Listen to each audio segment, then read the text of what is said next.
Me. You. Thanks for doing this, by the way. Thanks for showing up. Yeah. This is my last one, actually. For now. Yep. Ooh. This is going to be a giant fighting clam. Let's see what we can do with this. Hmm. It's going to be funny. It's going to be interesting. They're actually pretty dangerous, these giant clams. We could put a bowling ball as a pearl. I don't know.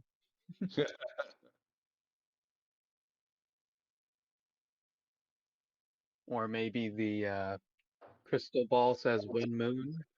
Yeah, right. Oh, let's see here. Let me open up some of my reference images.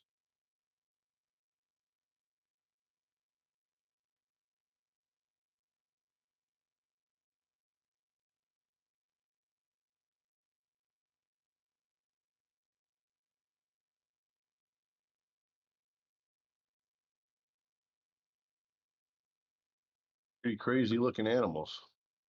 Yeah.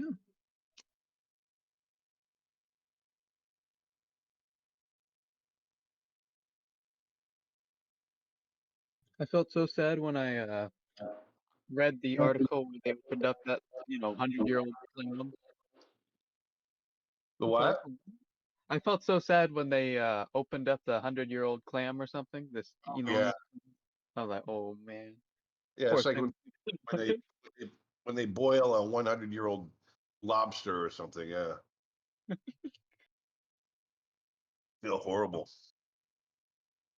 Well, it's funny because like crustaceans like the lobster, as they get older, they lose the ability to shed their previous I wouldn't call it the shell or skin, but I guess yeah, that's what it is. Yeah. Um, it's crazy.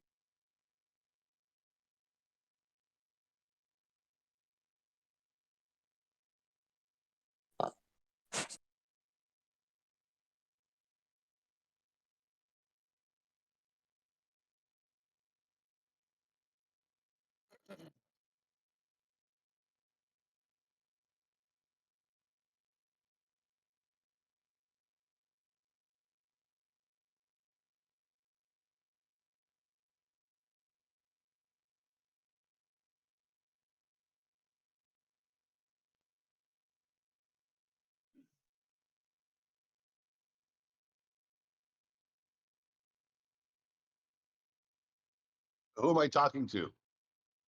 And Ah,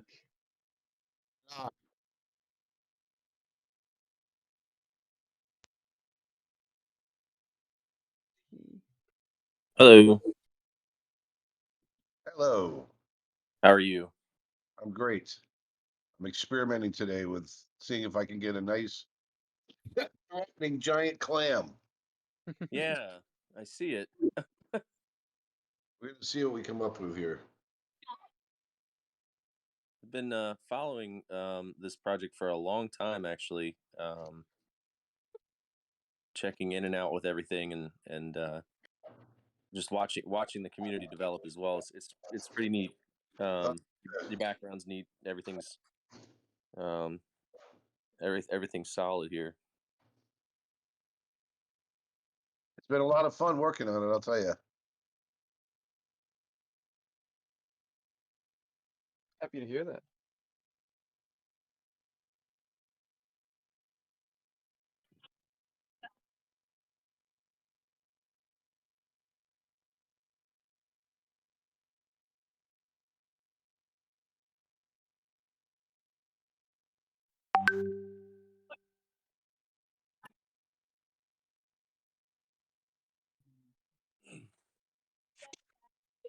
Tried some different things here.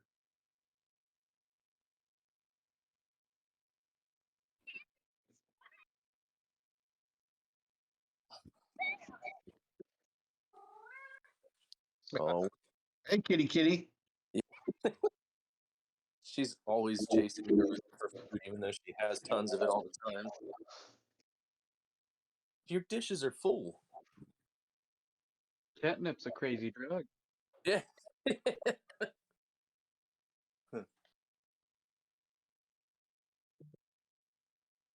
This is reminding me of the giant crustacean, the crab from oh man, what was that movie? The Rock was in it. Yeah. You know what I mean? Yeah, we just saw it. Just watched it. It was just out not too long ago. Yeah. What was that? Ah, you're welcome. What is that? Oh yeah. Moana? Moana. I was thinking of the live action one where they had a giant crab in there too.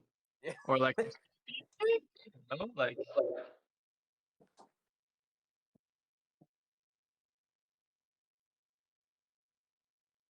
Got a little well, not so little, but 9-year-old and a 9-year-old girl and a 6-year-old boy, and we have that Disney Plus. It is, nonstop movie time, movie central in my house.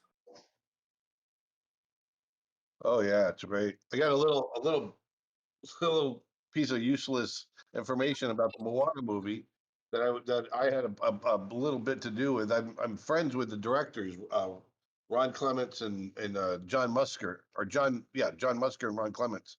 And I had left Disney when they were making that movie. I had already gone, and but I moved. I was renting a house on the beach here in Florida, on the East Coast, on the Atlantic coast, and it was literally right on the beach.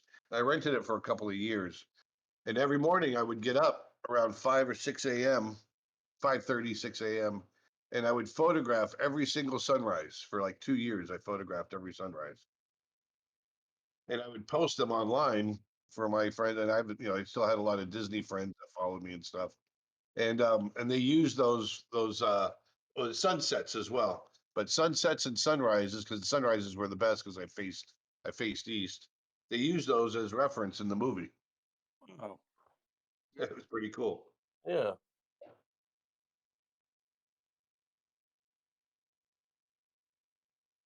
I imagine there's a lot of good people that you get to meet working in that field. Yeah. I I just was in a project. It was called Loveless City. Have you heard of that one? Not yet. No, I haven't. Okay. The Tennessee Loveless. I think he collabed with Disney for some art. Not in a not in a theatrical sense. Just more artistic, I guess. Representational art. But he did some pretty neat stuff. So Disney's pretty widespread when it comes to all of that, which is Oh yeah. neat. Absolutely. Back in the 50s, Walt and Salvador Dali got together, and Dali did a whole bunch of art for a project that eventually Roy Disney finished up back about 15 years ago, 20 years ago. But it was amazing, the people that would come into the studio. Were you in Disney or Pixar? How did that work for you? What's that? Were you in Disney or was it Disney Pixar, or what side of things were you? I was part of Disney, and then I was Disney Pixar. So I was never part of Pixar. I was always part of Disney. Okay. But I was there when Pixar came in and was part of the studio. But even then, it was still Pixar. Pixar was Pixar and Disney was Disney. But because we acquired them when Pixar would put out a movie, it was a Disney Pixar movie. Hmm. But even the other films, all the other ones leading up to that point, Toy Story and Monsters Inc. and all that, Disney was funding the film, so it was still a Disney Pixar film. It just wasn't. We didn't own them. We were just basically sharing in the profits because we were funding the films. Disney was. It's a generation that there. What's that? It's a generation that raised a lot of people. Oh yeah, through the art and through the movies, the storytelling and everything. Probably one of my favorite parts of everything there. That and I don't know if you remember like Tarzan when Tarzan first came out, man, that was like my jam. Oh, of course. Yeah, my brother was an animator at Disney as well, and he worked on Tantor. Oh, cool. Yeah, he was one of the animators of Tantor. May I ask what Tintor is? It was the elephant character. Hmm. Voiced by if you've ever watched Seinfeld, Guy Newman. Yeah. Yeah.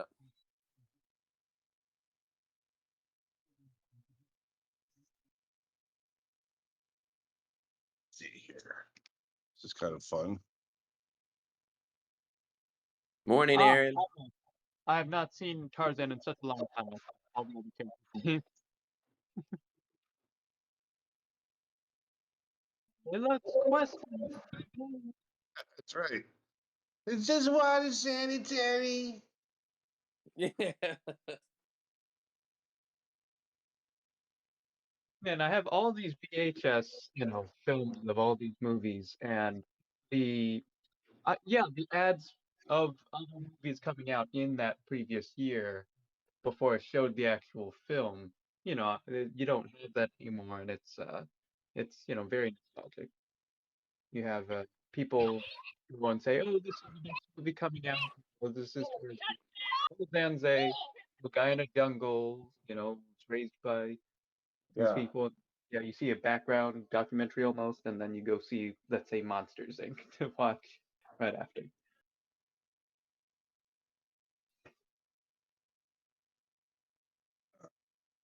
I ended up going through some of my old VHSs recently, and I saw that I have the Little Mermaid with the phallic image.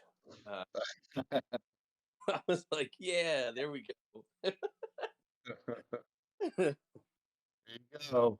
Collector's item. What's that? It's a there you go, collector's item. Yeah, that's it. That's I was part of the Disney Club, the Movie Rewards Club. Yeah. They sent us those. It's like a package with artworks in it. So I've got some nice art that I'd love to get framed one day. It's just, man, getting around to getting stuff framed is just difficult in my world right now. I mean, when I get older, that's what I want to do is go through my stuff, video game memorabilia, movies, posters, things like that, and just have some stuff framed, hang it all up. Great Hey, idea. Aaron, what do you think of a slingshot to shoot pearls out of him? Oh, that's a cool idea. You got to figure out how to get the. Let me see. How do I get his arms around? Or what if the slingshot shot pearls? I don't know. Yeah, that's what I was saying. What did he say? I just got to figure out how to get the arms around to show Just them. wanted to pipe in and say good morning before I grab coffee. Good morning. And I totally feel what you said about getting your art framed. I have a whole closet full of art needing framed. It's just it sits there, and then you look through, and you're just like, man, I would love to have this around the house, and just to be able to see it instead of whenever I walk into this room and go through it. Let's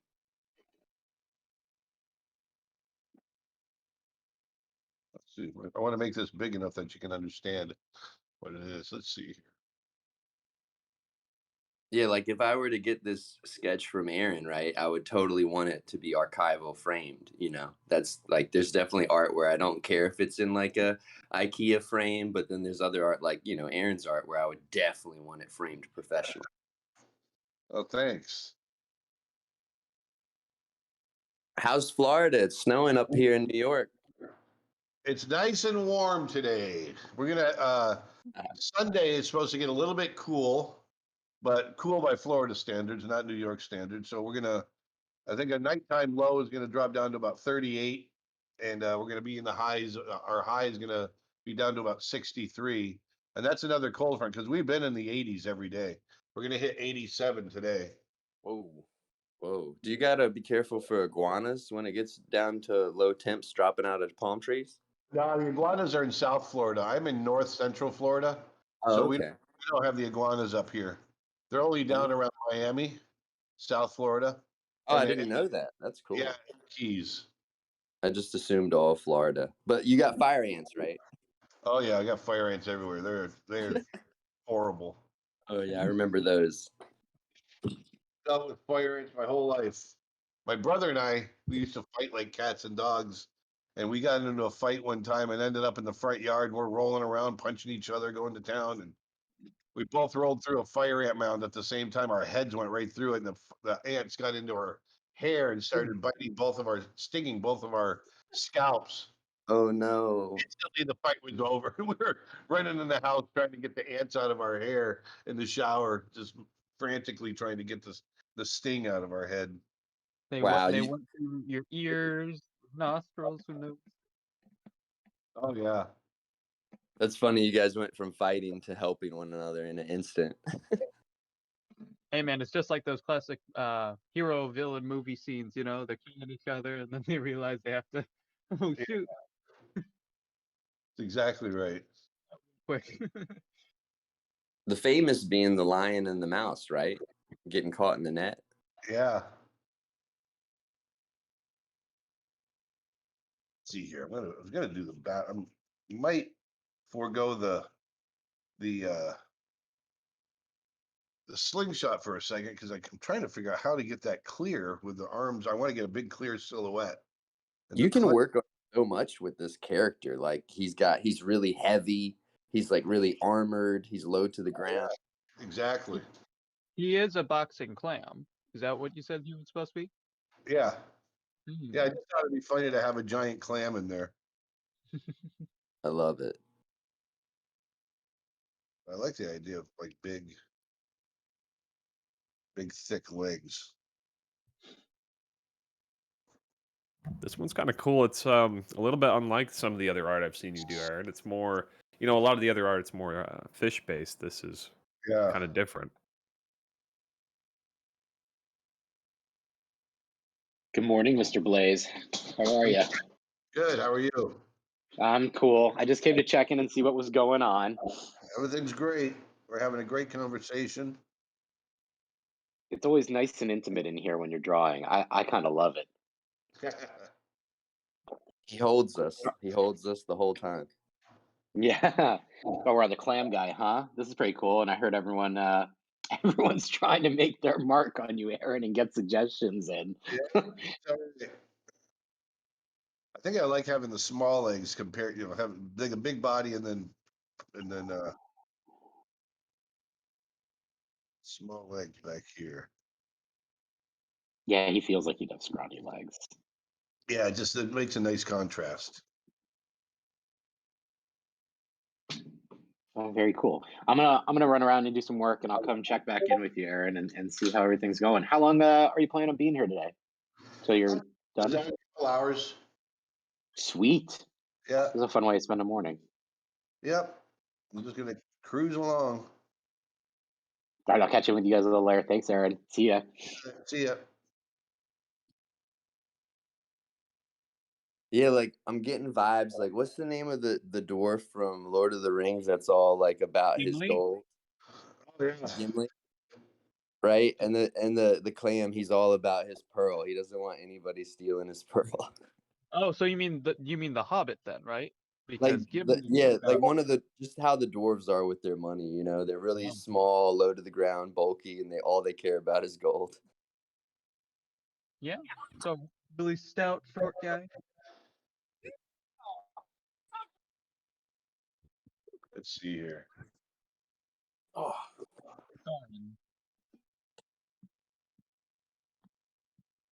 Aaron, if we were to take a class with you, is this the program that we would be using with you? Yeah, it depends on what I'm teaching because sometimes I'm just teaching fundamentals, which you could use any program. Sometimes I'm teaching program specific stuff. So it depends on what I'm teaching.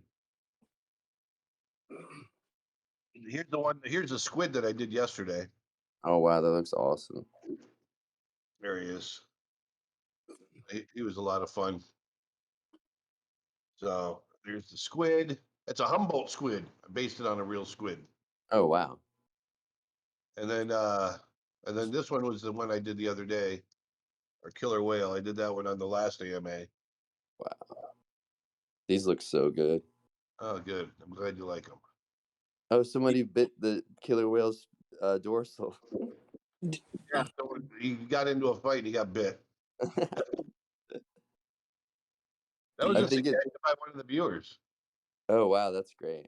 I think Yeah, it's none so other cool than that giant squid are actually real now. When I was growing up, they were just a myth. Yeah, exactly. Do you have any? Go I was ahead. gonna say, do you have any starfish? Kind of crazy, but I didn't know if you had the starfish in your makeups. No starfish on this one. Matter of fact, I tried to avoid starfish only because there's only so many ways you can design them, and I didn't want them to be like the one from SpongeBob. And we just had there's this big starfish character that we just had in Suicide Squad that was really similar, and so I just decided, I'm going to try some other animals instead.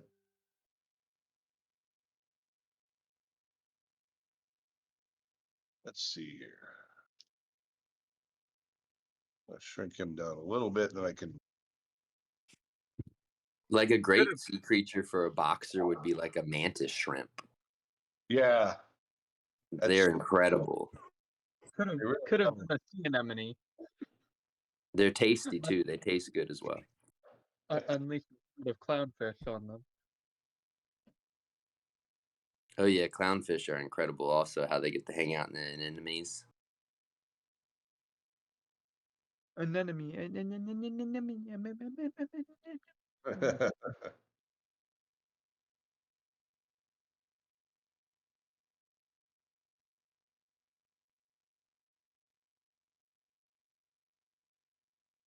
Let's see here. Do you know of any, or would and I've kind of been seeing these lately art design tools for VR. Yeah, what about him? Is there any one of them that you recommend? I have an Oculus Quest 2, and I have I can tether it to my computer. I've got a graphics card that's more than capable of what I want to do with it, but I just don't know what program to look at or, start with. Yeah, no, I wish I knew more about VR, but I don't. And yeah, I don't know what to tell you on that one. That's outside my old man repertoire. How old are you? I'm 54. You're not that old. Old enough to not know much about VR. There you go.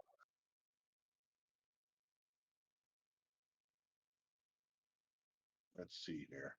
I actually appreciate you sharing your age with us because I'm 34, so it makes me be like, okay, in 20 years, if I There you work go. really hard, I can be Aaron Blaise, baby. That's right. That's And then right. as you see back down, he's like, "Wait, hold on, work harder." It's funny. All right, these arms are going to be the bane of my existence, but we're going to work them out. I'm going to figure them out. Or he just holds a huge boulder and throws stuff. Well, one thing I can do. Now that I've kind of got this idea for him now. I like that. At least the way he's built in there. Maybe I'm going to try adjusting the drawing and try a different drawing. What about a shucking knife? Yeah, the thing that opens them up. I thought about that too.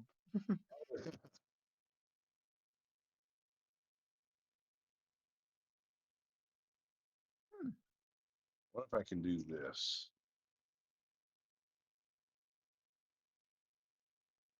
It's going to be a weird way to. View it. Yeah, I'm just going to.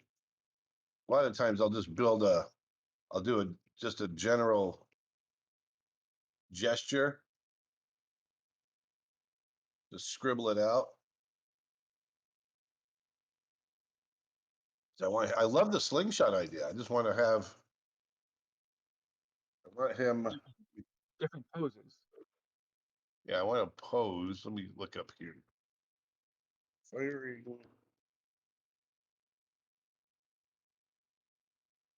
I want a good silhouette.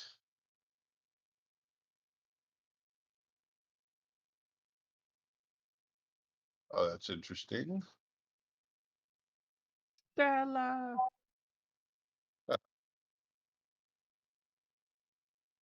I like hearing you saying that's interesting because I guess like every time you're drawing, you still surprise yourself to this day. Oh yeah, I'm still always looking for. Yeah, I still struggle. I struggle as much as the next guy. I just learned not to give up. When I was doodling in school, I always found it interesting how some of my doodles would just be incredible. And then the next day I would try to replicate it and it was like a stick figure. Yeah, it comes and goes, but as you get better with it, there we go. There's my reference, Nice. and we're gonna reverse it. We want to fire this way, so take that. I gotta put this up on my other screen, unfortunately, so you guys can't see it. I love that stock model. Like, here, hold this, and we're gonna take this for exactly this reason. We get rid of this guy. Start over.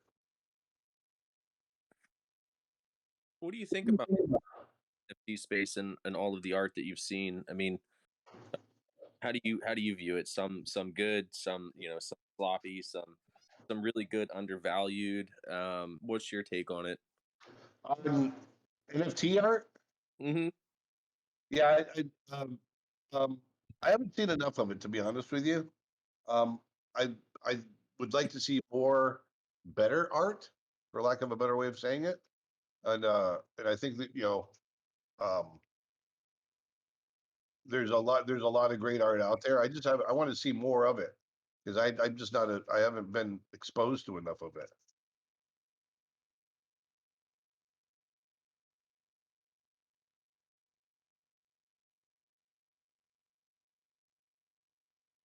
What I'm trying to do is get this thing. It's not going to go there. Might go back to this. Just is this one getting that arm out there? Those arms are like VR, making it look weird. Pardon me. Sorry? If you go back to the other clam, Aaron, you could throw a jackhammer in his arm. Hmm. I didn't mean to throw a wrench in your machine with the slingshot suggestion. No, I like it. There's no wrench in it at all. It's all problem solving. That's all it is. It's got to solve the issue. I love that. Problem solving while drawing. I've never heard that before. That's great. That's all. That's all drawing is. Wow, that's cool. Drawing is always problem solving. You got an image you got to create, especially if you're doing it from your mind, and you got to figure out how you're going to do that. And you got to do it clearly. You got to tell a story. You got all kinds of stuff you got to do.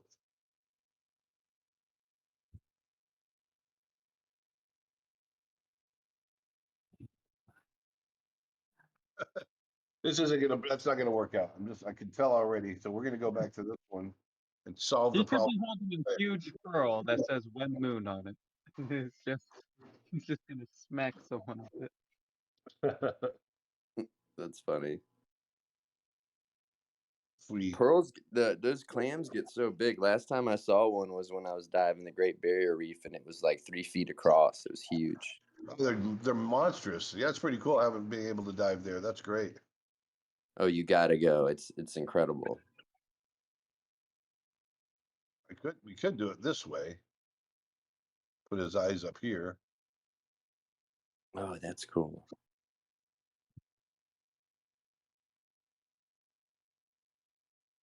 Or the pearl can be the clam, and the clam itself is a mech.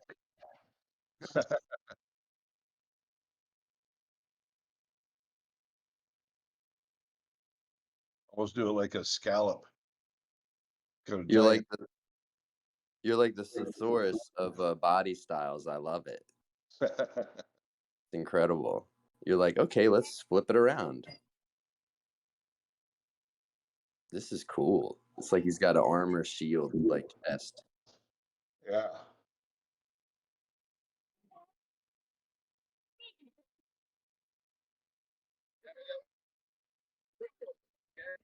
Sticking out. Ah. Actually, if like on the scallop has these little fins on the shell. It could be like shorts or something coming down. Oh yeah, you're right. Now you're making me hungry talking about scallops.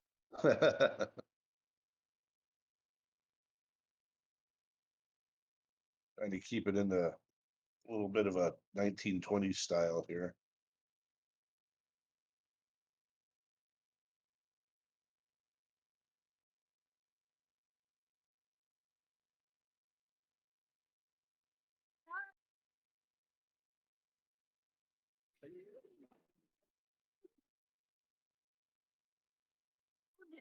It looks a little bit like a leaf. I got to get the clam feel on it.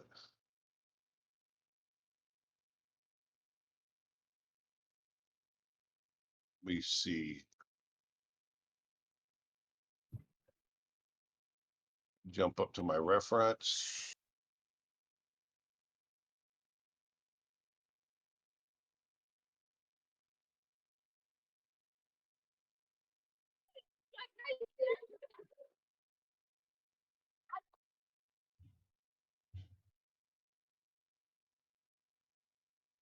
There's the old, this is the old scallop shell, which is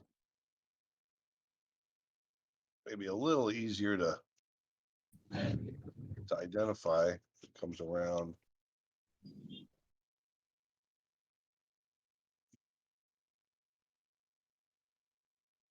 Not sure if this is the right way to go or not.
We've got this scribble out different ideas.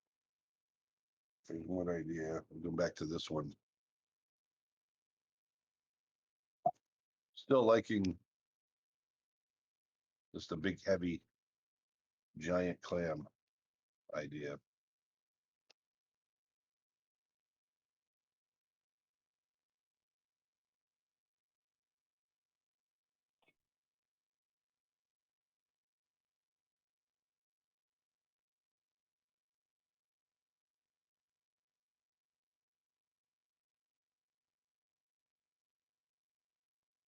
Give them big Hulk hands.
Let's see here.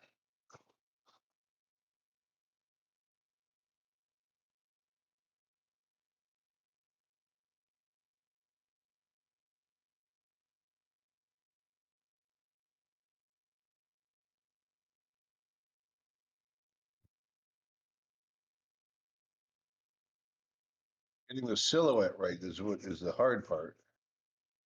I want to make sure I've got good silhouette in here.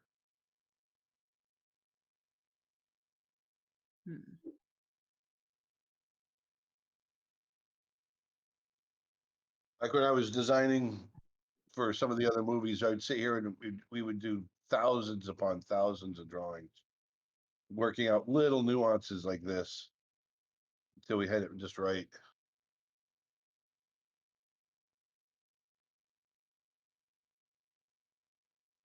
Trying to solve different issues.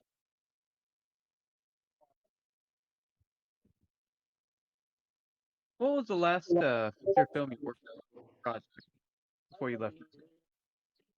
I worked on several films right before I left. I was working on several different films. I directed Romeo and Juliet for a little while, and I handed it off to another director. And the last film I actually finished though was Brother Bear. I developed quite a few films after that. You didn't work with Brother Bear the second one, or No, that was done with the TV division. So I didn't have anything to do with that. Gotcha. I really enjoyed the Rick and Took Oh, thanks. commentary. Yeah, those guys are a lot of fun. And Rick Moranis and Dave Thomas they're pros, obviously, and they're just really great to work with. Well, how does that even happen? Because I know like a commentary usually entails like the director and some of the actors, but in this case it was the characters of Rut and Took having a commentary of the movie. And I'm like, did you just throw them in a room and said go at it? As You know, my co-director Bob Walker and myself, we were partners on directing the film, and we both felt like, you know what, no one wants to hear us sit here and talk for 2 hours about how we made the film, and for us it just felt like a little too much. So we thought it'd be a lot more fun to have the Moose commentate on it, like they were part of it. who is the pizza guy who came in? The pizza guy is actually my buddy Tim Mertens. He's the editor on the movie. And he actually does a lot of voices on different films. He's also the screaming salmon at the very end of the movie, where he's like, "He's gonna eat me," and all that. But That name sounded very familiar, Tim Mertens. yeah, he's been an editor on a lot of different films. Bolt and Pocahontas, Brother Bear.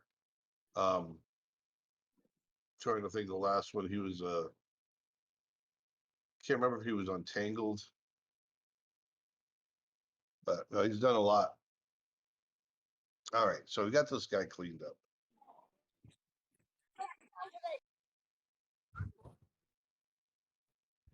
I just get him ready to fight.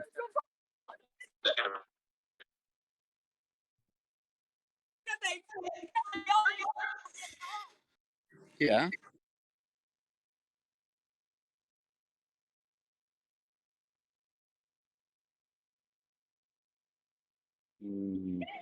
So it's 2 hours in front of England.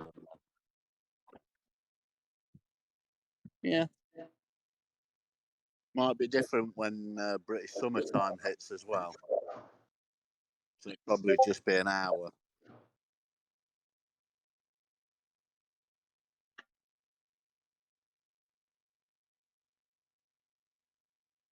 To loop back to the starfish thing, what do you think of a smaller starfish on top of his head? I'm sorry. A smaller starfish on the top of his head. It's not a bad idea. I like that. Mm-hmm. Yeah, like partners. It's a good idea. Sorry. Go ahead. No. I was speaking out loud. I'm sorry. I'm walking around my house watching this stuff. I just said that out loud. I'm sorry.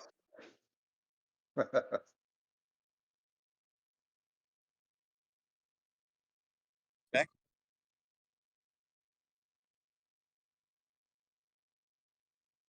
Side note, This is thanks for doing this. This kind of solidifies my want and need to be a part of this project and to hopefully mint the project as well. Um, really cool, really neat to watch you build this out and talk with the community as well. So I appreciate that. Thank you. Holy Absolutely. smoke, he's about to murder someone with this axe. What's that?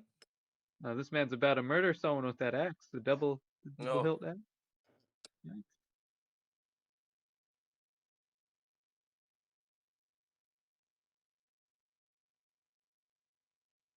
Um, the art that you're doing for the project.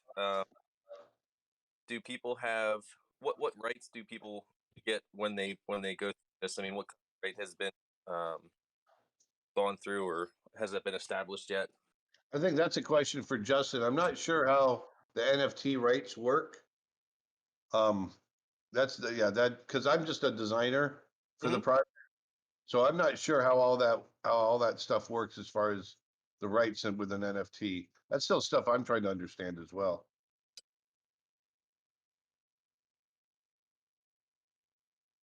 Pretty sure if you own the NFT, you own the obviously you're going to own the rights as well.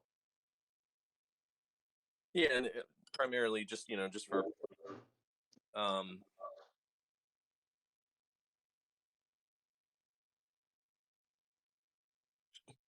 is all I'd be asking for. That could be a great question. We have another AMA, our brand development AMA here in a couple hours at 5 p.m. EST. I'm sure Justin would love to answer that for you if you had time to pop in. Yeah, 5 o'clock. I should. Yeah, absolutely.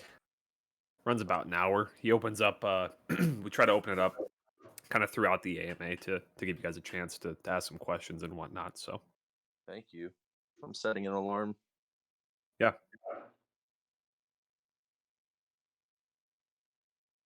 Got this project card that I've been working on, and it is just it is the bane of my garage and all my existence at this point.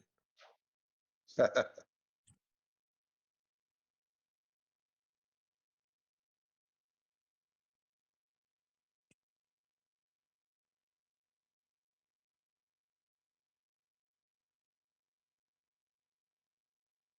just getting in just a kind of a ready stance. There we go.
I like that he has two contrasting actions. Oh yeah, yeah. I don't want to make them the same. It'd be too boring. I think I want to have them nice and he's a collector. Mm.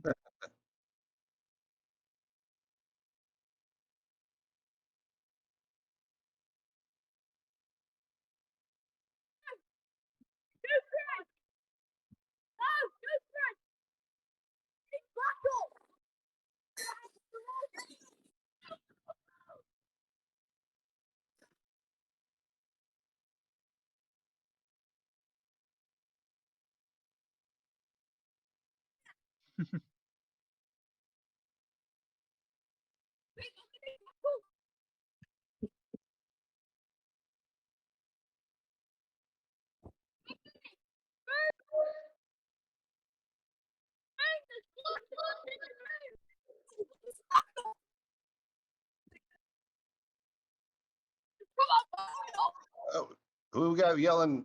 Who we have yelling in the background there?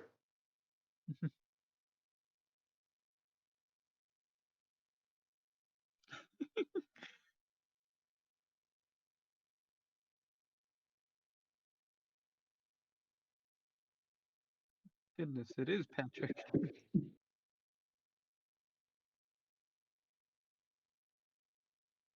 SpongeBob.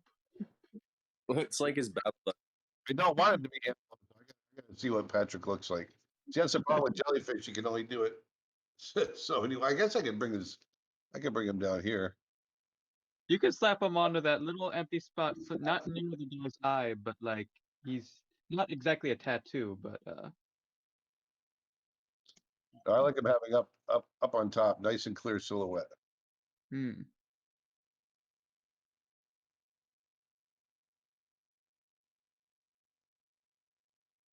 So get him in here.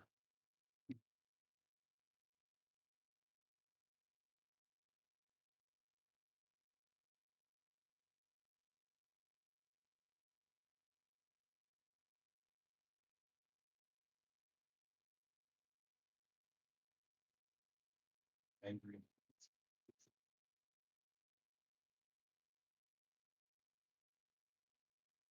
Here we go.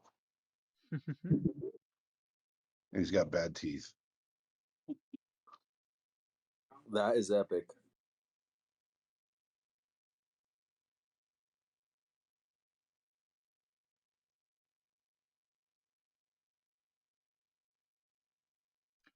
I'm gonna say you colored in that the gaping mouth extremely quick.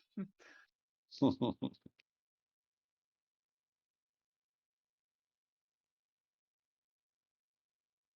we go.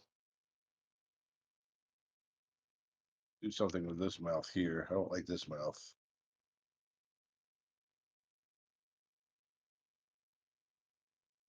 He could look like a ninja now.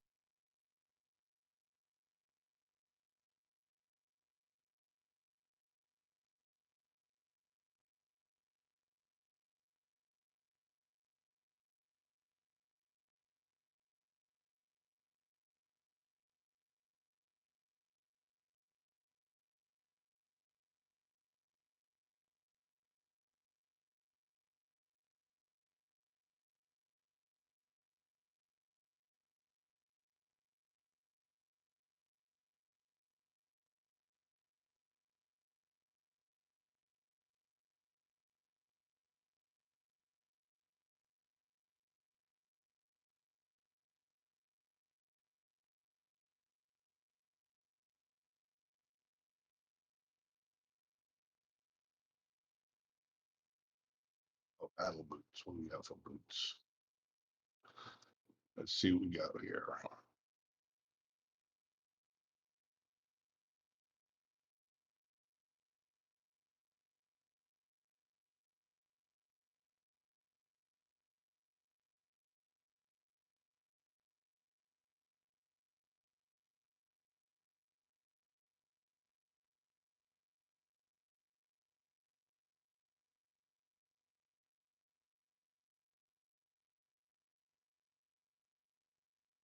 Finding the design. Finding the design.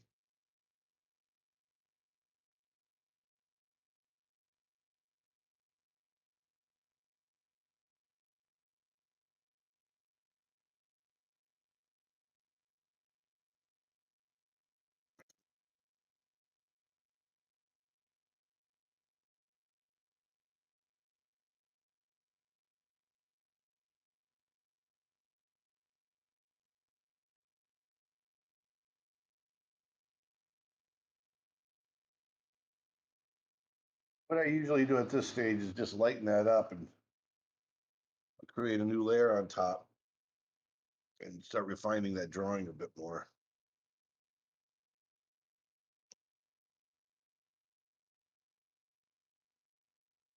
I think in a previous session, Aaron, you were talking about I think when you started at Disney, you're like a cleanup artist. Is this kind of like what you were doing when you were doing that for the year or so over there? Exactly. Yep, that's exactly right. Gotcha.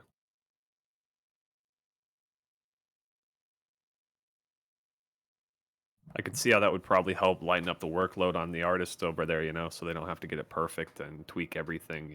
Exactly. As a because I became a rough animator after that, and if you don't have to sit there and just make every drawing pristine, it saves you an amazing amount of time.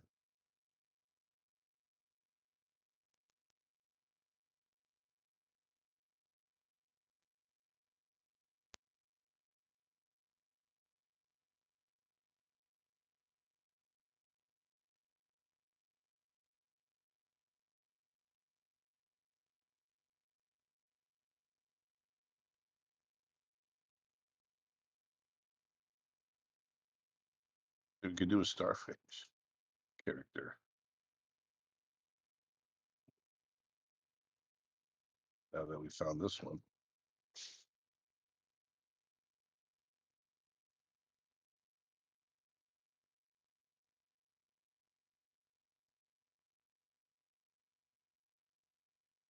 Aaron, I've got a question from one of the other Discord groups I was in. I was inviting a whole bunch of people to come and watch.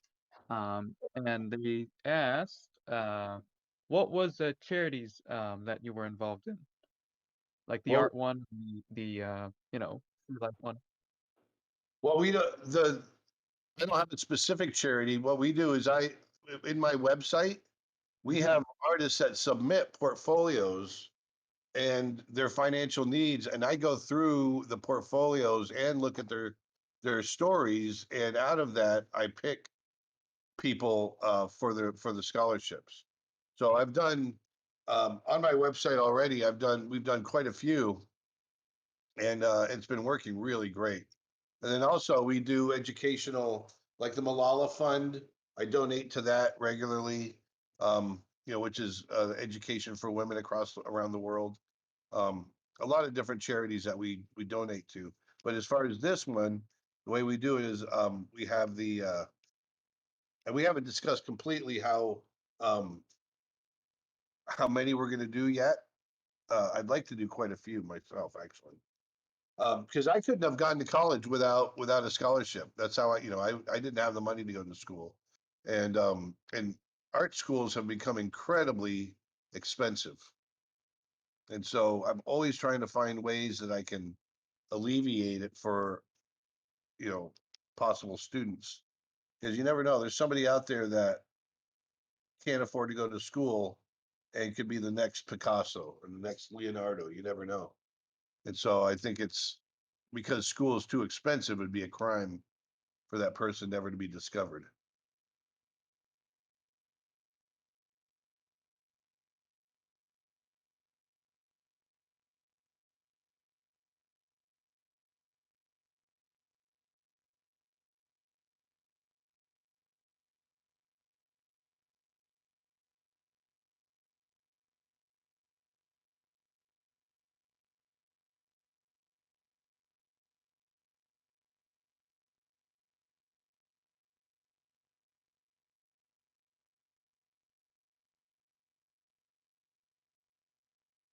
Awesome, thank you.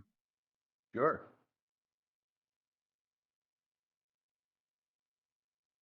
I had to properly spell Malala.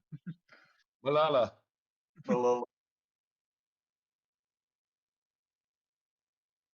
The Malala Fund's a big one for me. I feel strongly about that, Hmm. and it's a good thing. I've been donating to the Malala Fund for about 3 years now, I think. Hmm.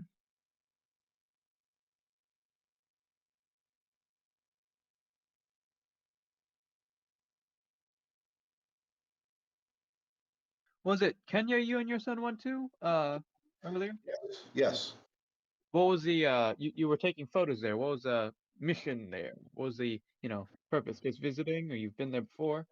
Yeah, I go there, because I teach animal drawing and painting and all of that, nature drawing and painting, and Kenya's it's just one of the best places you can go for animal art and animal, documentation and all of that. And I love Africa. I love the people of Africa. I love, Kenya and Tanzania. I just love it. And my son had never gone. I'd been several times, so I was really excited to bring him along. He's such a great photographer. It was the best experience I ever had. Let me show you something. Let me see here. Here's a nice shot my son got right here. It's actually, I'm going to turn this into a painting. Nat Blow, Geo. blow these up a little bit. Now, Disney owns National Geographic. Yeah. There you go. Yeah, well, these are some of keep in mind this is all wild, man. These are wild leopards that, we'd spend days tracking and trying to find them, and most days you don't find them. Leopards are super hard to find. But we got lucky several times, and to get shots like this, it's just amazing. And that's my son. These are all his. So how far was this one? This guy, he was still probably about a 50 to 100 yards away. Yeah, he's pretty. He wasn't that close. He got pretty close though. What we did a lot was as she was as she was walking, we would drive past her and we would actually park right in front of her and You'd walk anticipate, towards us. anticipate where she was going to be. Yeah, and she would walk towards us and walk right past our vehicle, like not even a couple of feet away from us, and she would just keep on walking, and we just kept on rinsing, repeating that sort of pattern with her. But yeah, it's been great. And I've been coming back. I've done quite a bit of watercolors, and I just finished one. Let's see here.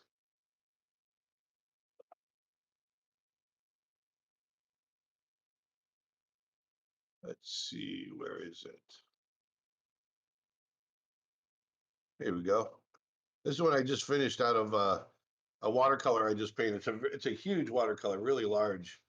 And so we'll be doing a whole series of paintings like this um, for our little gallery and that sort of thing. So if I'm not animating or if I'm not designing characters, I'm painting animals as well and teaching people how to do that. But yeah, it's an amazing place to visit. Or just some of the shots we could get are incredible. And so I try to go once every 2 years or so. And this is the Mara River where the hippos are right here. And we camp right on this river. Our camp where we stay is right on the river. So we sleep there and head out in the morning by Land Rover. And we just do game drives every day, all day long for 10 hours. And you're out for 10 hours searching for game. So it looks like, there's just game left and right by all the photos we've taken. But this is the result of searching for 10 hours every day. Because even though there's a lot of wild game there, it's still few and far between. But it's pretty cool. Nice. There you go. Thank you.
mouth down a little bit more.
Making sure the perspective is right on all of this is a killer. Mm-hmm.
Now it's coming together. Yeah, it is.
It seems like the website popularbio.com seems to have a lot of misinformation on you. And me? Well, it calls you a she. Um, she has more than 270,000 followers on her Aaron Blaise Instagram account. Oh Yeah. dear. Oh well. His directional debut was the 1999 short How to Hunt a House. Is that accurate? That's actually true. Yeah. Good. It's a little animated short that I directed for Disney, Donald Goofy short on how to hunt a house. You can see it on YouTube. Mm. Let's see what else this one says. She is one of the richest director who was born in Vermont. She That's funny. has a position, she has a position among the list. What was that? I said I was born in Vermont. That's true. Uh, let's see. She has a also position amongst the list of most popular directors. Aaron Blaise is one of the famous people in our database with the age of 51 years old. First sign Aquarius. 50 Burlington. old. That's funny.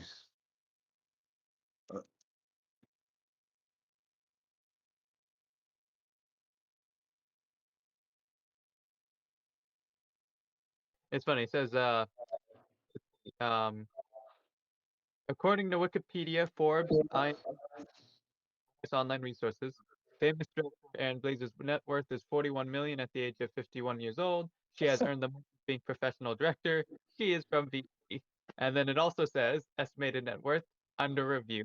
Previous net under review. So I'm like, this information. Hey, look at my net worth, are you? Well, I can tell you what, if I was worth 50 or 41 million or whatever, I wouldn't be sitting here doing these designs. I'd be sitting sipping drinks in the South Pacific somewhere. I'm just like, this article is quite quite interesting. Who is funny. Aaron Blaise dating? Let me What's see. that?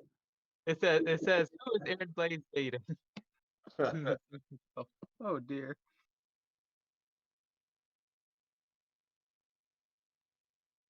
I wonder who put together this. Yikes. Anybody can, that's the problem with the internet, right? Anyone can do anything.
So before the school year is out for the public schools in my area here, how do you feel about, doing another one of these things? But, just I guess jamming and talking about your, career to the other kids.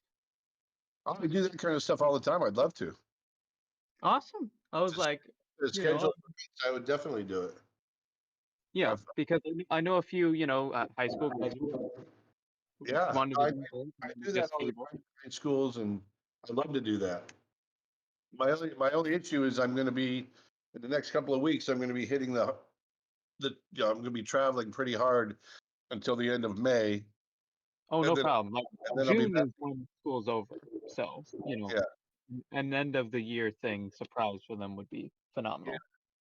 because I'm going to be in Nashville next week or the week after, and then Mhm. right after that I'm going to be in the Netherlands and Germany and Austria and a few other places for a month. So I'll be back the end of May. May, June. Yeah. At least, that leaves time still. Yeah, actually, you can book stuff like that on if you go to my website, creatureartteacher.com, there's an area to book stuff and you can contact us there and we can schedule it. Okay. It'd probably happen. I think the best way to go about it, if it's going to be an online thing, Yeah, that's fine. let's see. It would be, let's see. Could probably get more schools involved then, I think, if it's going to be like that. Sure. What local area? The DC, Maryland, Virginia area, so more like Arlington, Sure. Virginia. Yep, I know that. My sister-in-law and brother-in-law were there. What part, if you recall exactly? Arlington area, I think. Oh man. No, I don't know more specifically than that. I'm one of the few locals in the actual area. Everyone flies in or moves in for the government jobs. Yeah, they're lawyers. Oh, well, there you go. Yeah.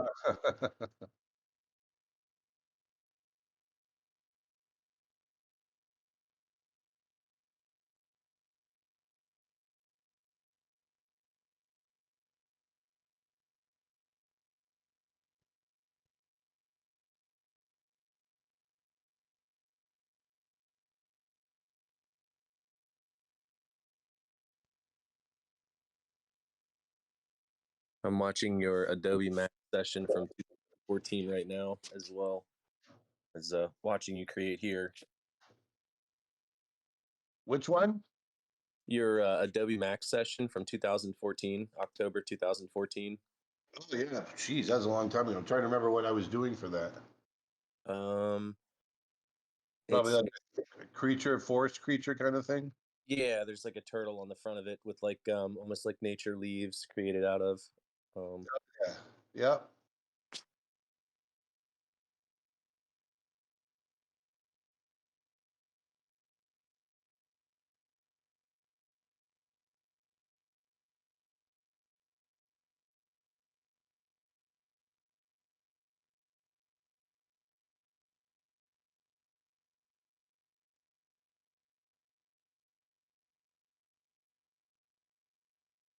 And put in the right position now.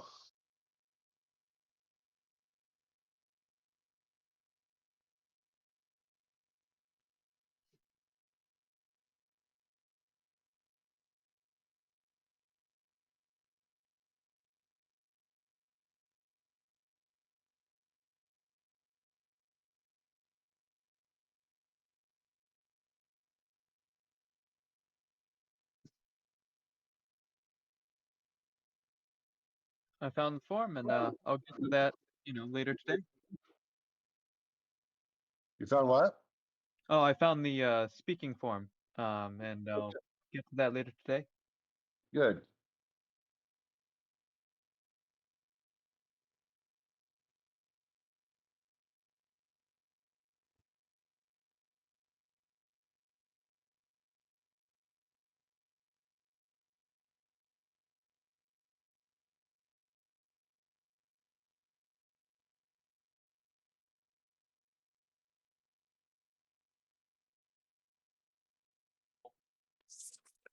Brother Bear slapped me so.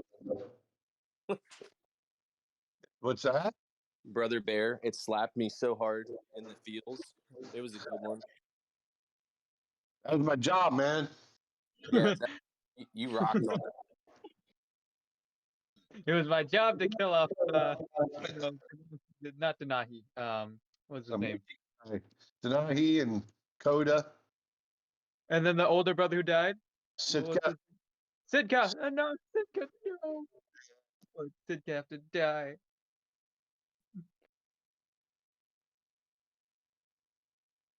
Well, that sequence, when Kenai runs down after the avalanche and runs down, he's trying to find Sitka in the water and screaming.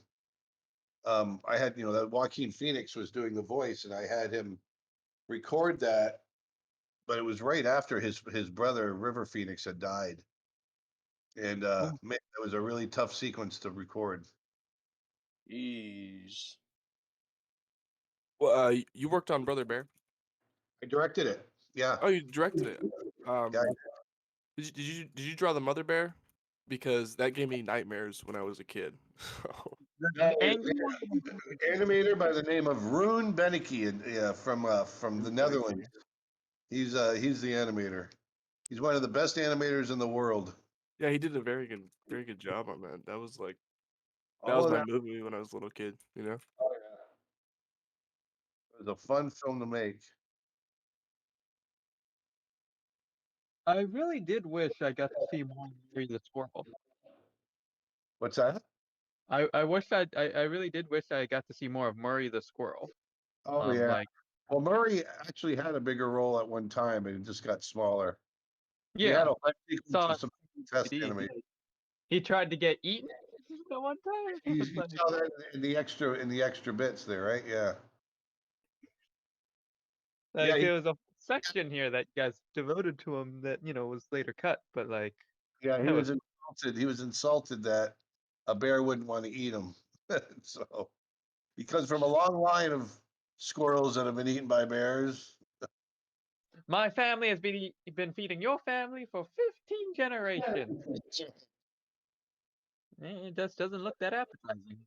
Come here, get away from me.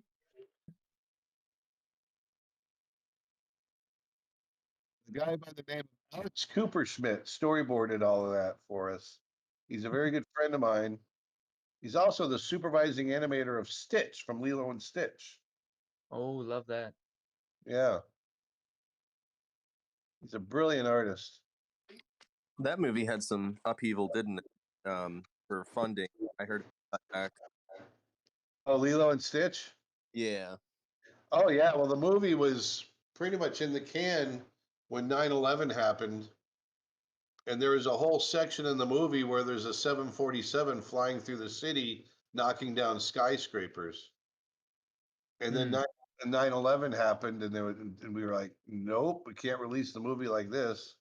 So they went back and uh, basically redid that entire sequence. Yeah, you changed it up to just be the spaceship, right? Exactly. Yeah, and they turned it into a valley instead of the city. Yeah. And I believe if I was paying attention, digital era was trying to take over. So Disney kind of cut funding on a lot of the design there. Yeah. Well, but not so much on Brother Bear. We were fine, but on the after that, that's when everything started to fall apart. Yeah.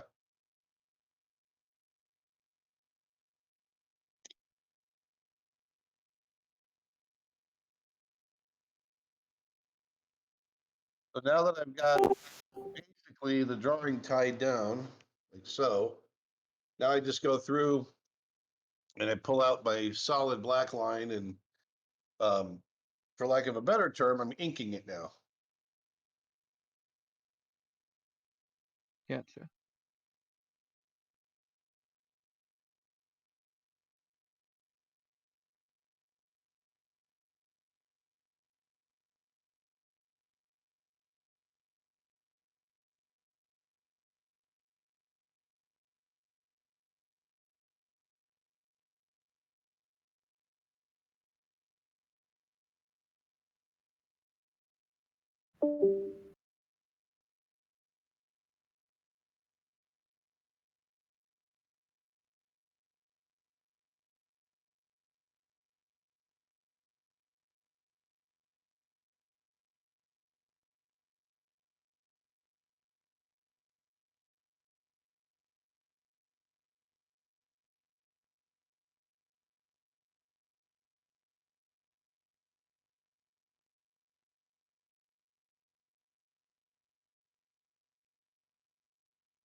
Who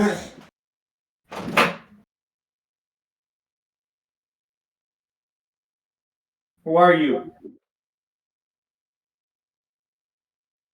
Who are you? Who are you?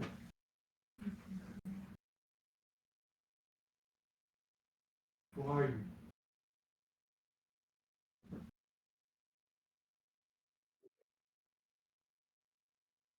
Hmm.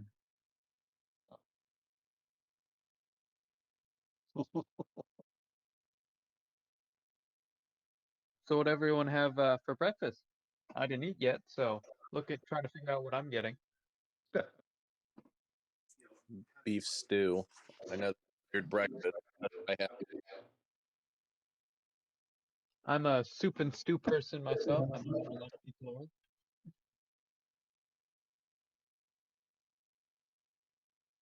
are. I love crock pots. The best way to go. Set it and forget it. Da-da-da.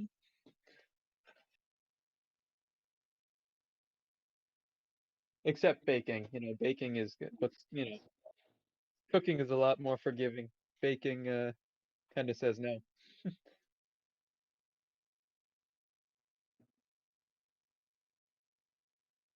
Man, that starfish has been through a lot. Seems like his friend the clam must have fallen on him a few times. Oh yeah. Why you so angry? I think that's probably why I thought of Murray the squirrel.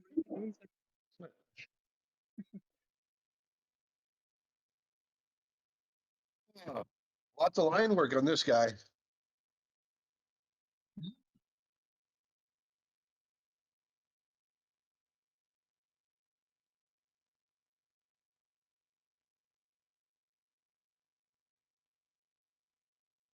Might as well make him control the mech.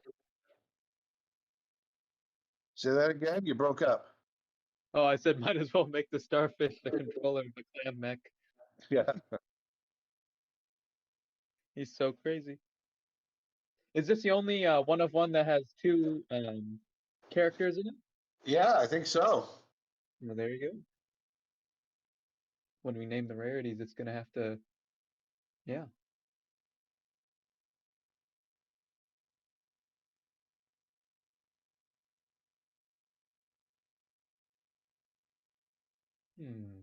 Wondering about a character now that is like some sort of like a grinder that like sharpens these axes. If in the Dojo Fish verse, Oh some sort yeah. of fish uses their teeth or something to. I'm just thinking about something else entirely now, but yeah, world building. The world building is going to be a lot of fun for this. hmm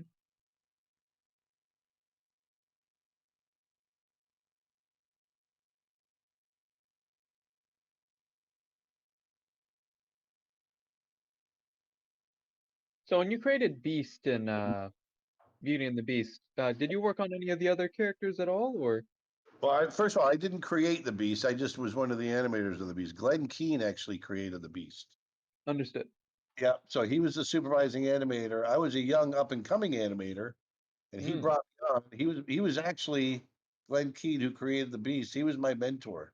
So he was the one when I was an intern. He's the one that taught me animation, Mm. and so I learned everything from him. And then he brought me on, a few years later after my internship to help him out with the beast, along with four other people. There were six of us that animated the beast. Gotcha. And what does that entail, or how does it work? Because you're animating him. Um, It there's a basically, particular scene you did a lot of work on, and all six of you do like one thing. yeah, we just basically break up all the, because there's a lot of beast in the movie. So you Yeah. basically break up the shots into six different piles and say, okay, Aaron, you're going to do this bunch, and Dave, you're going to do this, and Bruce, you're going to do this, and that's how we do it. Was there a particular, portion of the movie where you did this particular animation, like the snowball fight or the dance scene, or? Actually did do the snowball fight. I did the whole song out in the snow. And the sequence where they're arguing in front of the fire where she's trying to bandage his arm. And he goes, oh, and they yell back and forth. He was licking his arm, but then he's like, "Grr, go away." Yeah, exactly. That whole sequence, I animated all of that. That was actually one of the biggest roles I've ever had. That sequence right there opened up a lot of doors for me because the acting in that was so broad and so juicy, for lack of a better way of putting it. Um, it really it went on my animation reel and got me a lot of other animation roles as a result. And that was because Glenn Keane, my mentor, he had faith in me and kind of walked me through it and got it done. So he was a great mentor in the sense that he would anybody that worked with him would always end up better than when they started. They grew. And so that was one of the wonderful things about working with Glenn. That's awesome. And he's still out there cranking away. He just directed the Netflix movie, the one that takes place in China where she goes to the moon. Oh, what was that called? My gosh.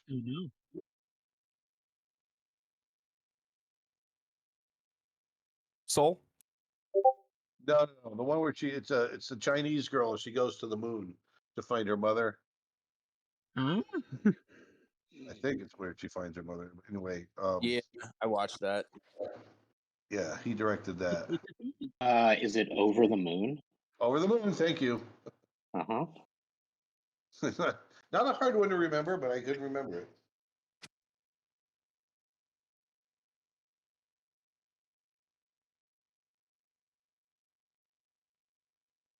You are a creature artist, and I was just looking at your site there. What is? I got to go through this. I think. I think you do. I'm sorry. I said I think you do. Yeah, I mean, I'm kind of going through what you have here. Minting, it says 3 out of 13. Mint supply is 5,000. So I'm I don't and know what that. I don't know what you're talking about there. What is that? this is for the project. For this project. Gotcha. I was going to say that's not on my site. No. I was actually looking at your art that's for sale and everything there and who you work with. The looking at this, it's a huge deal in terms of what people pay for your art to own a piece of this. So I'm not sure what mint price is or any of that stuff, but it's actually a it's actually a really good deal on your art as it is in terms. Oh yeah, it's a great deal. Yeah. In regards to the price and all the other information, we did have an announcement up a little while ago. If you're wondering about have further questions with supply or anything like that, again, our AMA here in a couple hours would be a really great place to bring that up with the team, and we can discuss that in more detail.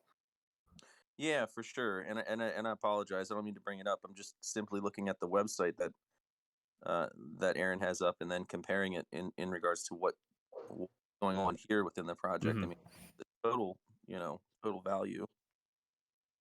Yeah, you're good.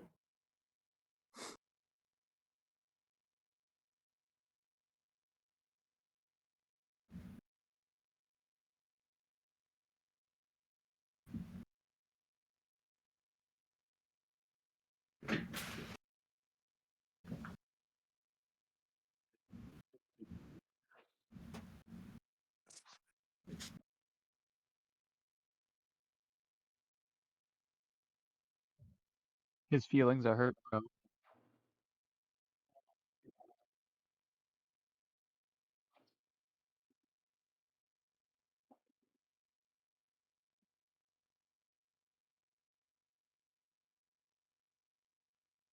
Yeah. We don't like muting people, but sometimes people, I think, will put on the AMA and then, while they're working or something, and go grab a drink or something, and we just don't want all the background noise.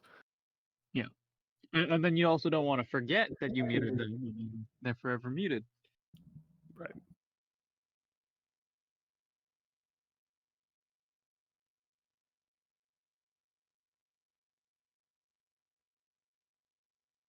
In my project, we move people over into the pit of shame. There you And go. then they figure it out. Yeah, it's kind of you can see they talk to themselves. We'll throw somebody else in, and then they're wandering around in them themselves, and they're talking to each other like prisoners.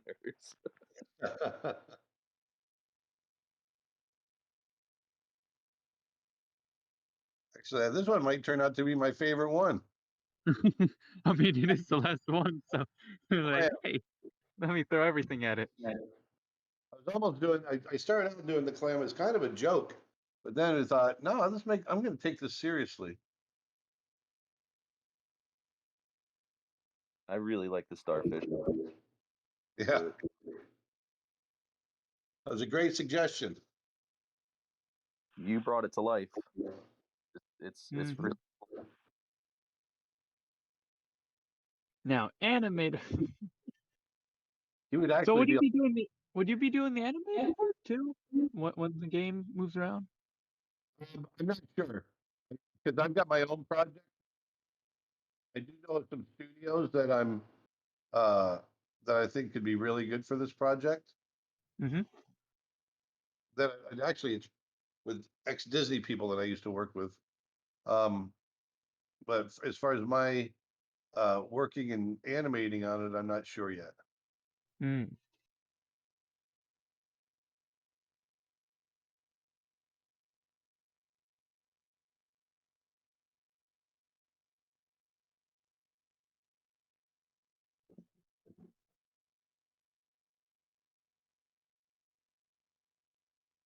So what's the studio that ex Disney folks? Well, I'm not going to say yet because they haven't agreed yet. So forgive me for being secret, but I don't want to put it out there until they've gotten the entire pitch and everything. And so we're trying to schedule a pitch with them. No problem. I was wondering because I'm like, well, I'm trying to understand the term studio. I feel like we use the term studio a lot in terms of like, well, hey, is Disney a studio? I mean, Disney studio for sure.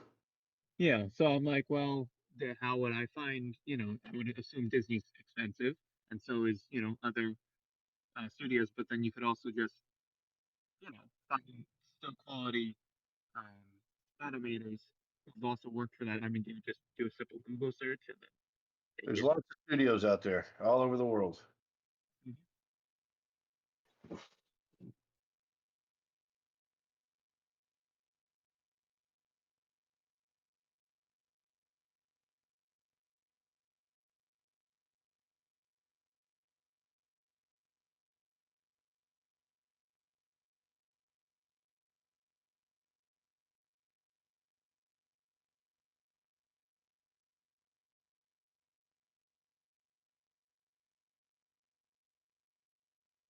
Have you guys watched the new Cuphead animated series?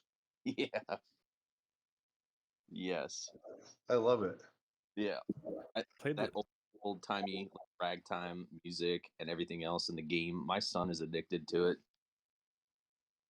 It's great. That game was really fascinating, the development behind it. Oh yeah. I've never seen a game studio take like hand drawn art and implement it like that. It's really fascinating to see how they do it. They sold everything to make that project a reality. They literally put everything up for collateral to make that happen, and it paid off, I think, really well. Big.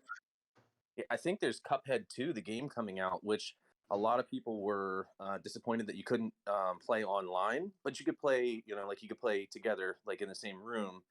But I believe Cuphead 2 is going to be able to allow you to play online with everybody. Wow, that's cool.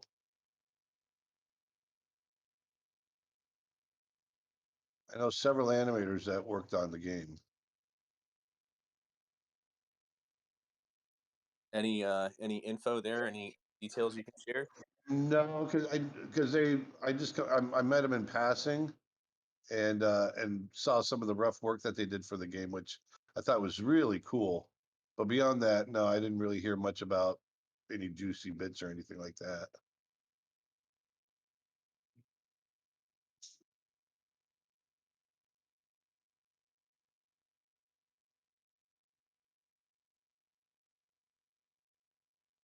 I have to. I'm gonna have to show my son your YouTube.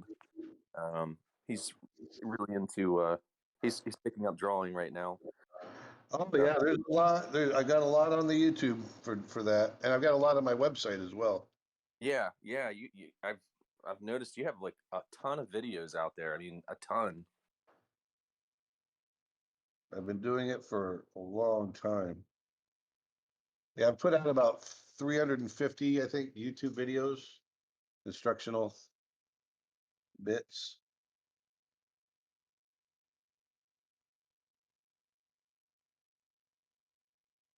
I try to sway him into more of the educational side of things of YouTube than the TikTok side of YouTube. I mean, needed. I'm trying to push him into, don't watch Ryan's toy reviews or Ryan's World or whatever, and so he focuses more on the learning part of YouTube. Thank God. That's cool. That's super cool. How old is your son? He is 6. Oh, that's perfect. I he and I both noticed him kind of picking things up. I'm left-handed, he's left-handed, and then I was like, okay, great, and I kind of tend to believe, there's a little bit of truth to that for an artistic mindset.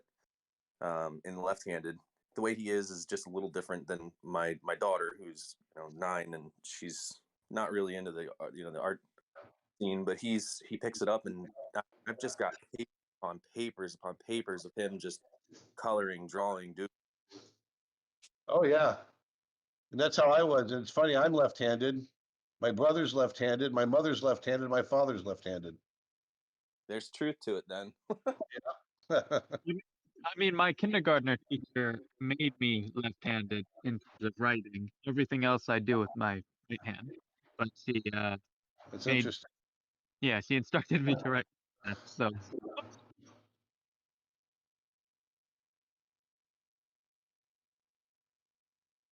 I just hope the other part of it isn't true, where they say left-handed people have a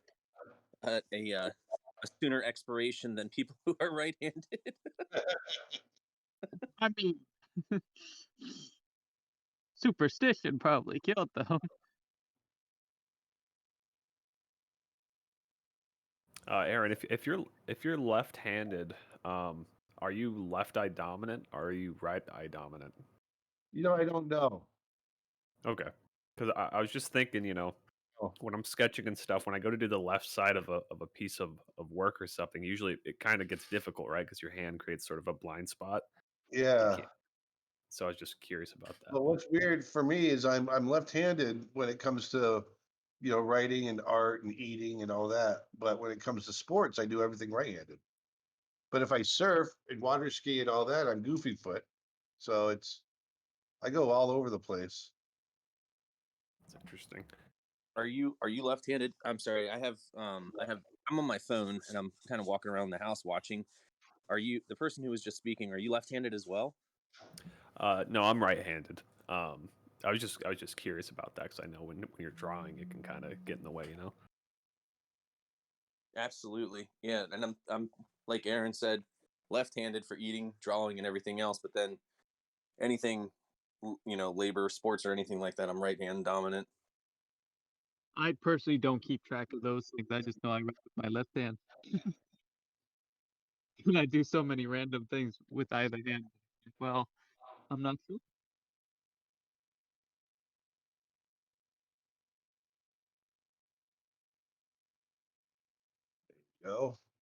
Slowly getting there, man. There's a lot of line work on this one. We haven't even hit color yet.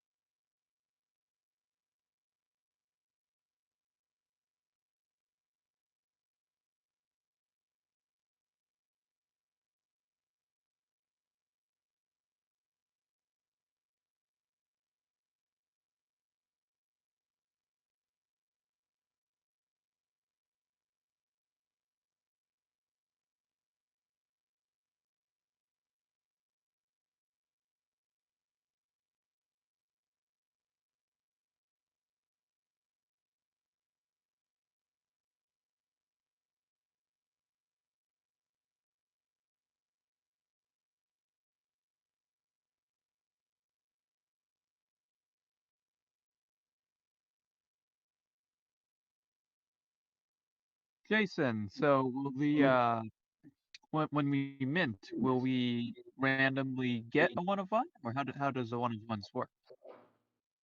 I think there's some more information in like the FAQs and whitelist. I might need to check with Julian. Mhm. Actually, yeah, that'd be a good question to ask in our AMA at 5 EST.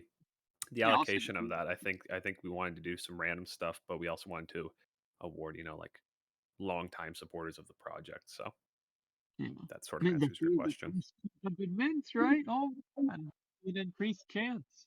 Julian, of course, has a lot of experience with that stuff. So.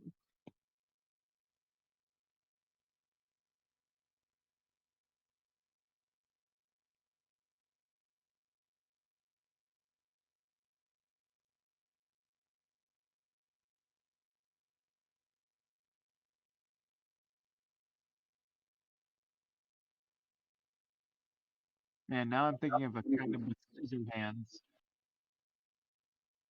You're thinking of what? A crab with scissor hands. All the different creatures.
I thought there was something wrong with my phone. I'm watching this. Oh, good, because it got turned around. Yeah, I'm sitting there like closing out Discord, opening it back up. I just rotated it.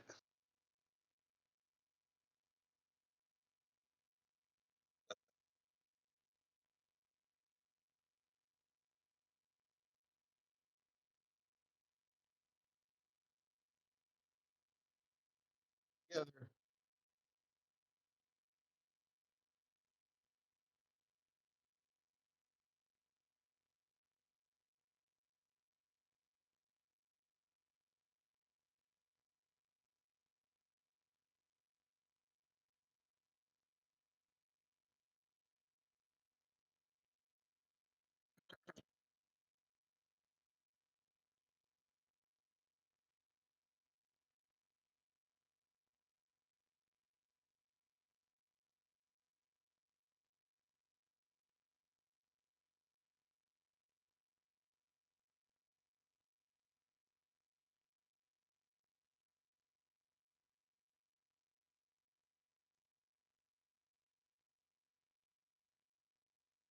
J42069 in the off-topic chat says, "Keep checking in on the live drawing. Looks awesome. Love that starfish. This is probably my favorite so far now."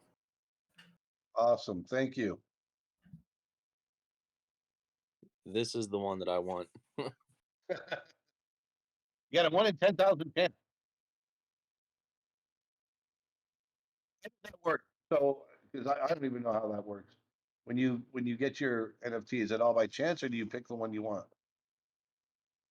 So I think the main mint is largely randomized. It kind of increases like the fun of which Exactly. one you get, and kind of helps fairly disperse the value amongst the people minting, right? But Right. I know that there's certain things that we were holding on to for like I was mentioning, early supporters and whatnot, just to show our appreciation for people who are here from the start. But yeah.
When did the server start?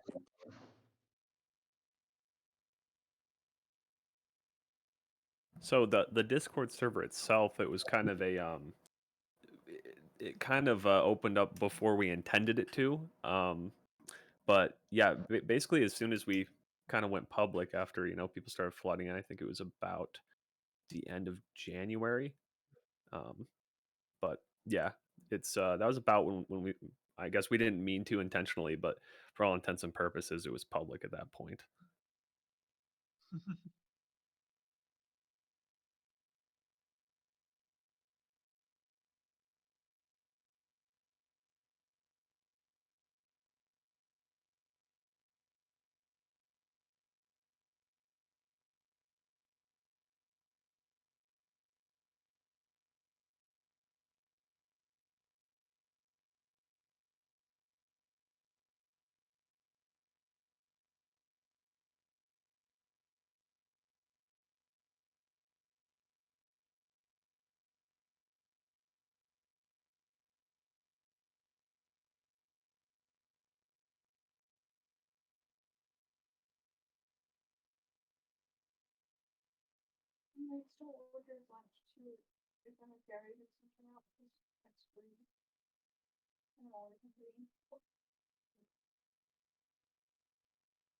Yeah, I can. I'm not even hungry yet. Hey Josh, I don't know if you're listening, but hello. Hey, what's up, guys? Nothing much. Hmm.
I just looked it up.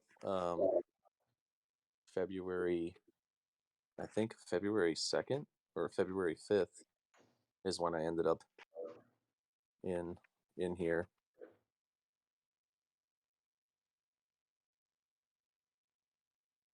Nice. The lookup feature. Yeah, I mean, I it was a invite tracker. My buddy got me in. Escobar. He ended up sending me an invite, and we were just reviewing it. He works with Brett Milwazowski, so we were reviewing the project and looking it over, and I liked it. Yeah.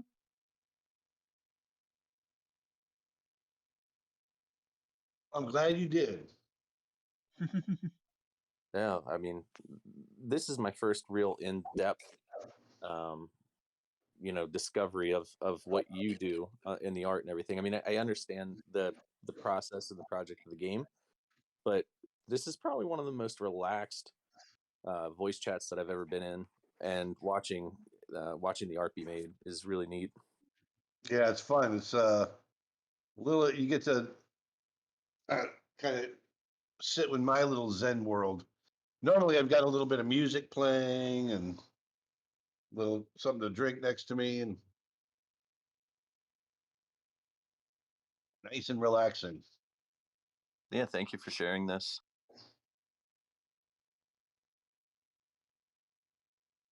Absolutely.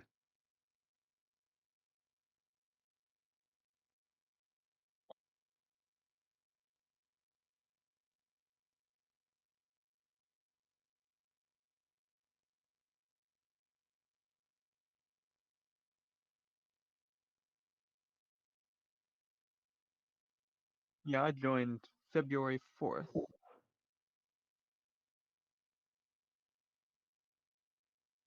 Or the 2nd. It's weird.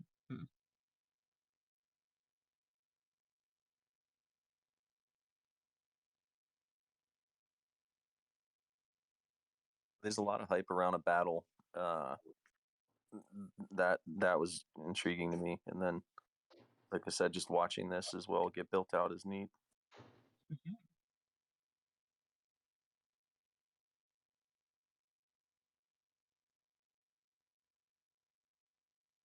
I'm making I'm in the process of creating an animated short called Snow Bear.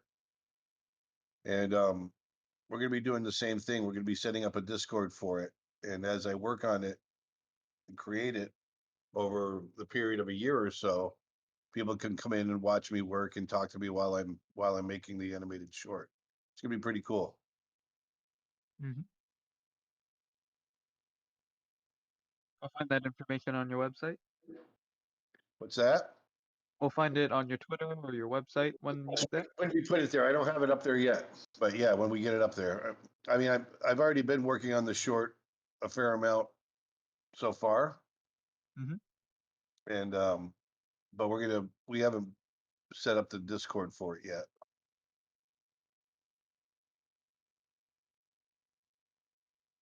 My son's going to help us with that, right? What? With setting up the Discord for Snow Bear. Oh yeah, sure. Oh yeah, sure. Oh yeah, sure.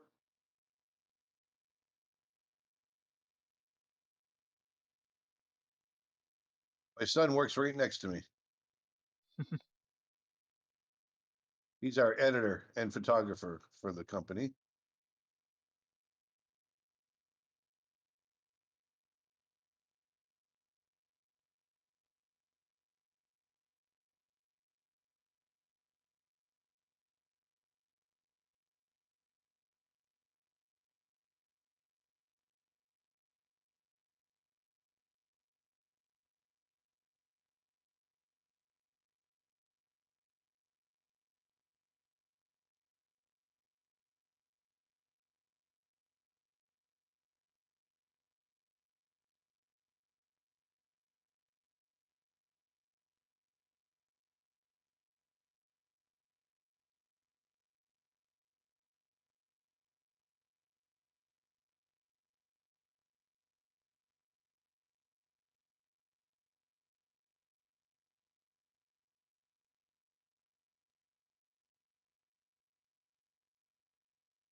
drawing clear expressions, is that a tutorial that you teach over like a Zoom call, or is that how does that package work? All my courses are pre-recorded. So what I usually do is I'll take about a month to 6 weeks and teach the whole entire thing in front of a camera, and then you download the course and you watch Thank it at your leisure. It's like a video book. Think of it that way. And so it's like watching YouTube videos, but these are much more specialized. I go much deeper, and I go through basically all the fundamentals of the things that I think about when I'm creating clear expressions. Or not, some of my other courses are animation, the fundamentals of animation, character design, whole bunch of stuff.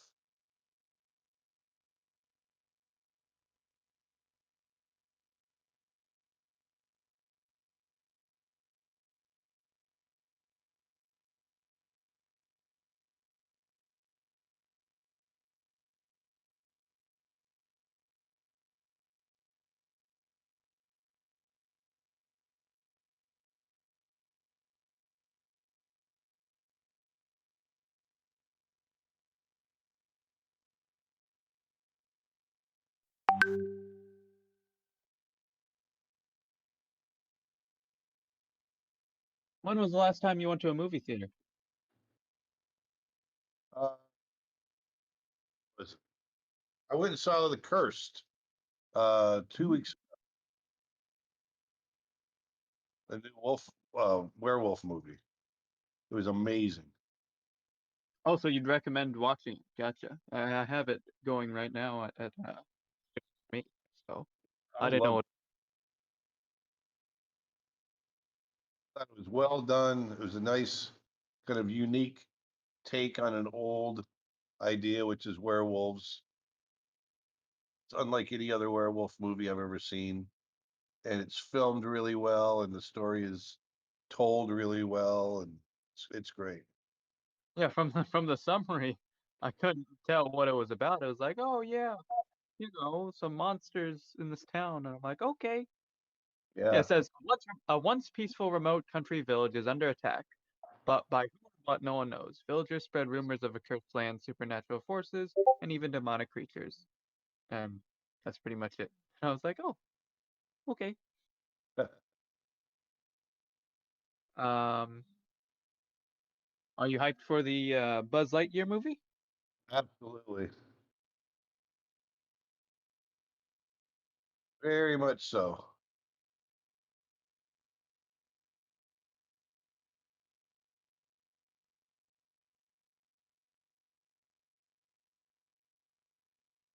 Has anyone seen Batman yet? I have, and I think it's okay. Oh, yeah. It's a Batman movie. Saw it for the That second time yesterday. All oh, right. So obviously you like it. Yeah, I thought it was great, to be honest. Awesome. I'm looking forward to it. Have you guys seen the new? Oh, you haven't seen it yet? No, I I haven't. mean, Uh, his last movie you saw was Probably my favorite part about the movie would be either the cinematography or the music of the movie. Actually, Oh, cool. that's what a lot of people touch on when they say what they really like Batman movie. yep. Well, Uh, every shot is just definitely thought out and tells the story very well, and the music is it's just really good. how do you feel about the runtime? I know a lot of people talk 3 hours. that Um, felt it in the later half. my first time watching it, it didn't feel like 3 hours at all. But the second time watching it, it felt a little long, but I still think it's fine. I mean, it's like I mean, in my opinion, it should have been a show because of what it is. you could have made a whole show out of it for sure. So is this the same universe as like Joaquin Phoenix's Joker? No, it's a whole new universe by itself. Gotcha. But they are planning to make spin-off TV shows about it.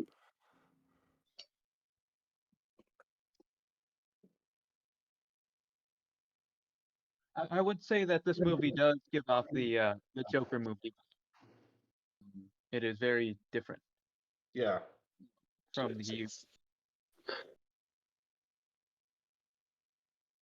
and because this Batman movie is Batman Year 2, he's not new to being Batman, but he's also not seasoned. He does make mistakes. So Right. it's not, oh, my origin is this. No, he's kind of knows what he's doing. And there's this scene where you are like, yeah, he's still working on it.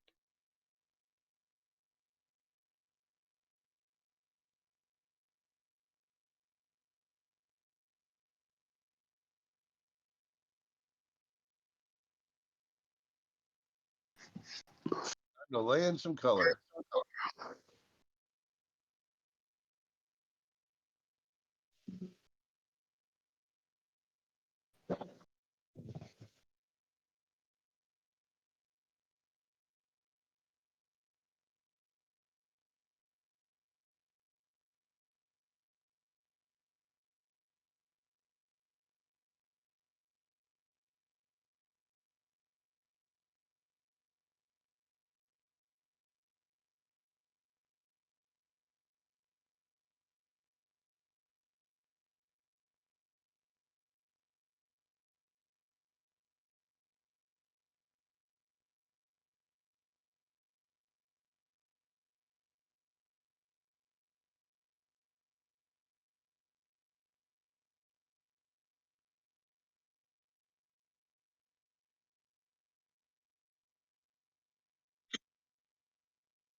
Jeep Tune, are you there?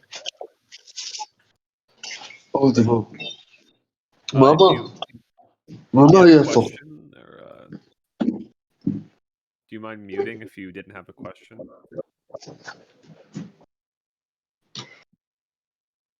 Okay. So the movie Going Red, it was originally slated to go into theaters, and then they just said, "Nah, it's going to Disney Plus." The animation studio was very upset. Um, I mean, I would assume you would have been too if you worked on the movie. I don't know. To me, as long as people are seeing the film, that's all that matters to me. Mm. I I don't understand how the financials work when it's going straight to streaming. How they Mm. count their intake of funds. Um, because as a director, I would have had as a director, you usually have box office performance attached to your contract, and if the movie performs at a certain level, then you get bonuses. And Hmm. so, um, I would imagine if that's your contract to begin with, and then it gets released in both the theater and streaming, then yeah, I'd be upset about that, and I'd be demanding that they amend my contract in some way. But I'm not sure how they're doing that nowadays because it's so common.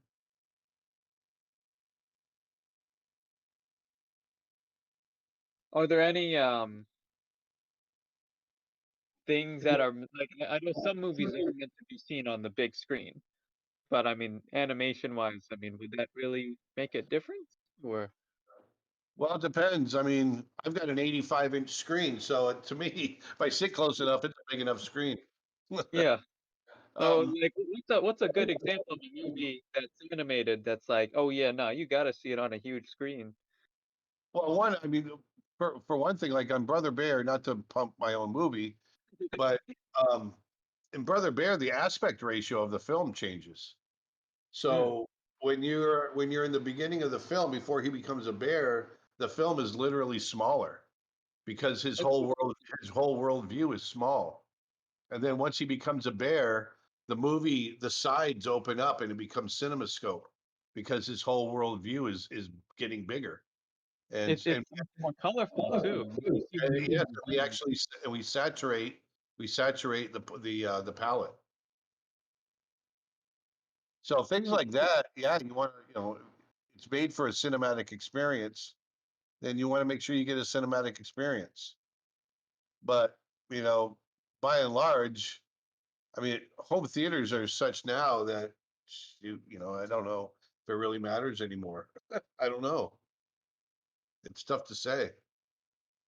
Yeah, because you could end up watching it on your phone, and that's definitely what it was before.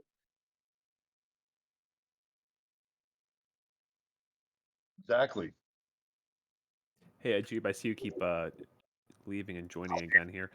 Did you have a question? I noticed you were unmuted.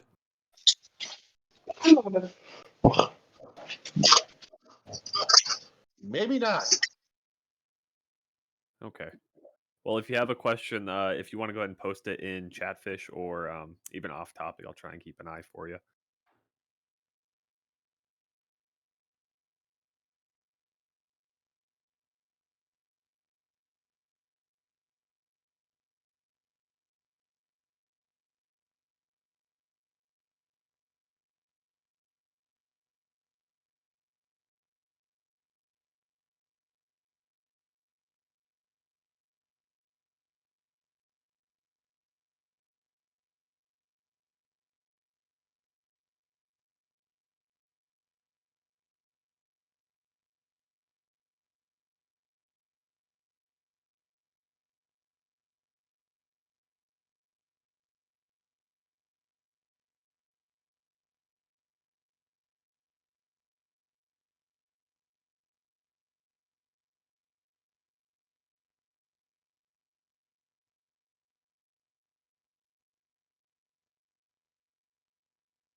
This is one of the things we do on my live stream every Friday. Every once in a while, we'll do a request day where someone will say, "Okay, I want you to do a."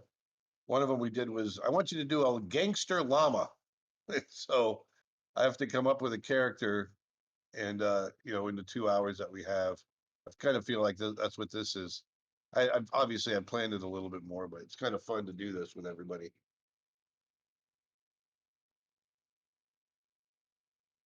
Yeah, they just mash a few things together, and then they're like, "All right, let's see you do it." Yeah.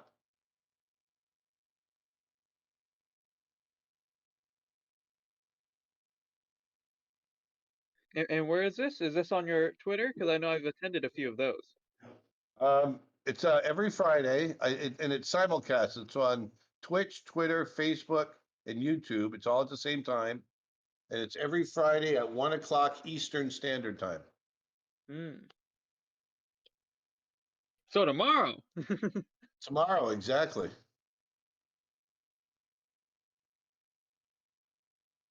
Let's see here. I wasn't aware there was a Twitch as well. Let me Yep, look. Twitch.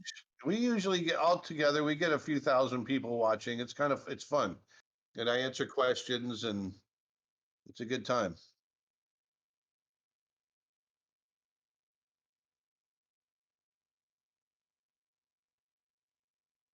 Sometimes I'll animate. Sometimes I'm drawing or painting.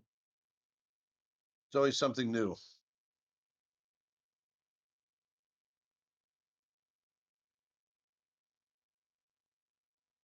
Yeah, the last three are indeed, 2 hours, give or take. Yeah, 2 hours and 3 minutes. Yeah, Uh, I'm usually on for 2.5 hours, about that. yeah, the last one was 2 hours and 21 minutes. Yeah, crazy. Aaron, I was going to ask, have you ever dabbled with you know, clay work or anything like that, sculpting? Yeah, I took some sculpting classes in college, but I never followed up with it. And I really, it's one of the things I wish I would have done more of. Um, I've got some great sculpting courses on my site where one of the guys I worked with for years, it was one of our maquette builders. Maquettes being the sculptures that we would use um, as our aids to animate our characters. And he would build the sculptures, and we'd use those. It's basically use them as like a little handheld reference piece that you could turn in your hand and see how to draw the character at difficult angles. And so we'd use him. And so he is a great sculptor. And we do workshops and whatnot every once in a while. But I've only done a little bit since college. That's it. I'd love to do more. Awesome. Yeah, it's such a different craft, and like the being able to actually physically mold something to look like that is definitely a skill into itself. Absolutely. It's a lot of fun.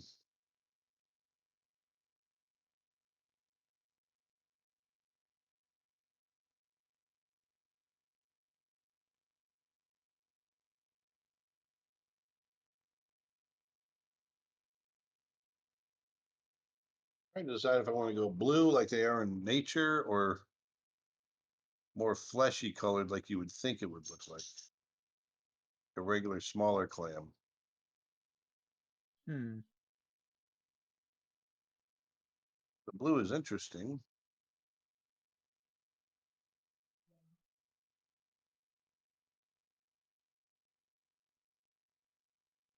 We're all drawn to the starfish.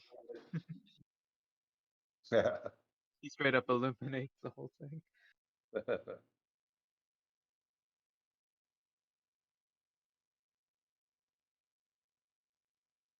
He does kind of dominate, doesn't he? Started off caring a lot about this clam, and now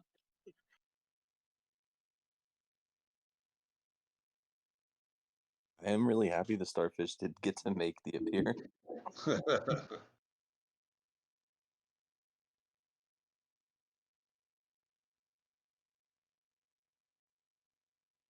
honestly could have done the slingshot and shot the fish. Power, baby. Yeah, I'm happy with where we ended up. That's for sure. Yes. For sure. I'd love to have gotten that slingshot, but I just couldn't quite figure out how to get that worked. I need a little bit more time. I like to start. I like getting an extra character in there much better anyway. Mm-hmm. There we go. I think I'm gonna go a little darker.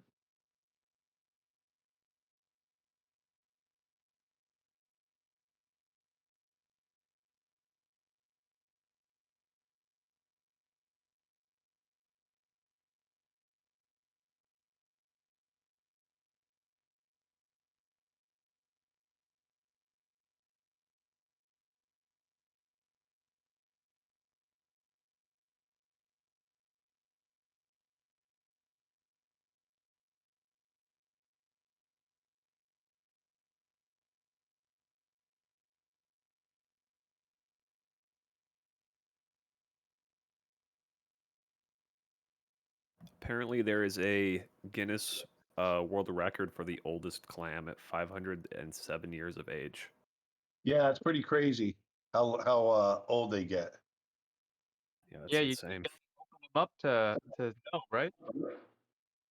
What's that? You got to open up the clam to know, right? Yes, that's the horrible part of it. Just like a tree. You forget how old Yeah. the tree is. Well, whoopsie. Well, have you seen the Greenland sharks? They're discovering that Greenland sharks can live up to over 400 years. Oh boy. That's an old shark. What's Very the old. what's the indicator for that? That one, I think they take skin samples or something. I'm not sure they have to kill the shark. They're just floating around. I waters. Yeah, their metabolism is, they live in the Arctic and their metabolism is so slow. They just, they just keep on living. I need that in my life. Yeah.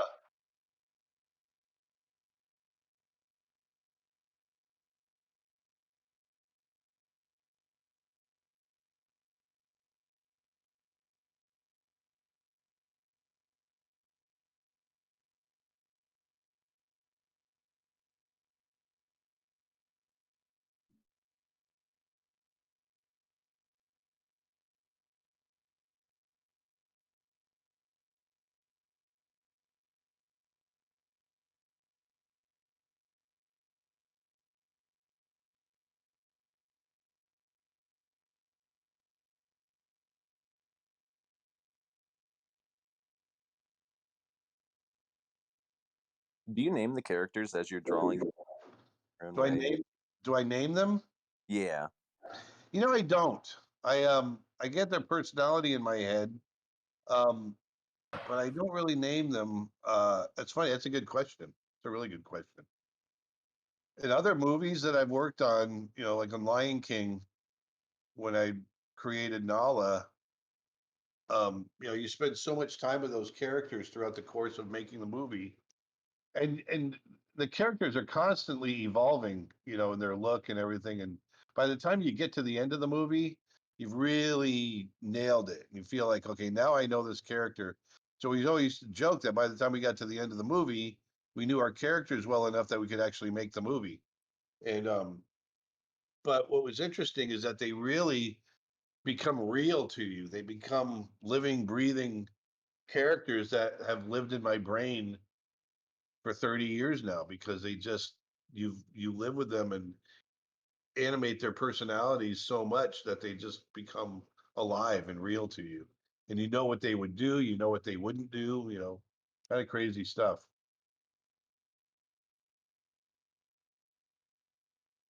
I felt the connection there between Nala and Simba. I think we all did.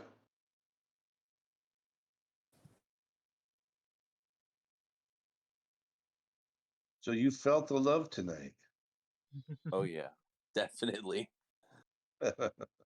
I'm 34 years old, but I knew what was up.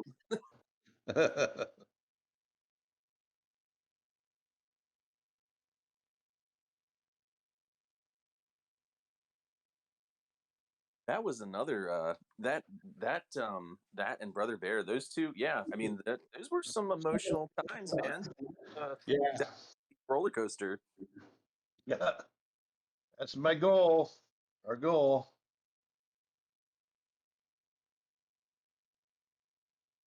You're not crying, I failed. It's fun. It's funny that you say that because it's exactly what happens in both of those movies. You know, you can remember to a T. You're like, oh my god, yeah. Yeah. You know, when Simba's father, Mufasa, when he dies, I remember Mark Henn, he was the supervising animator of Simba, young Simba.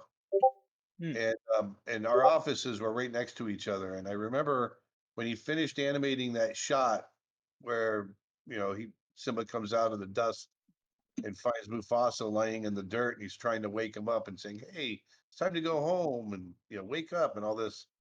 And he'd been working on it for a couple of weeks trying to get it right. And he came out and he shot it on the down shooter and we all gathered around because we all wanted to see it.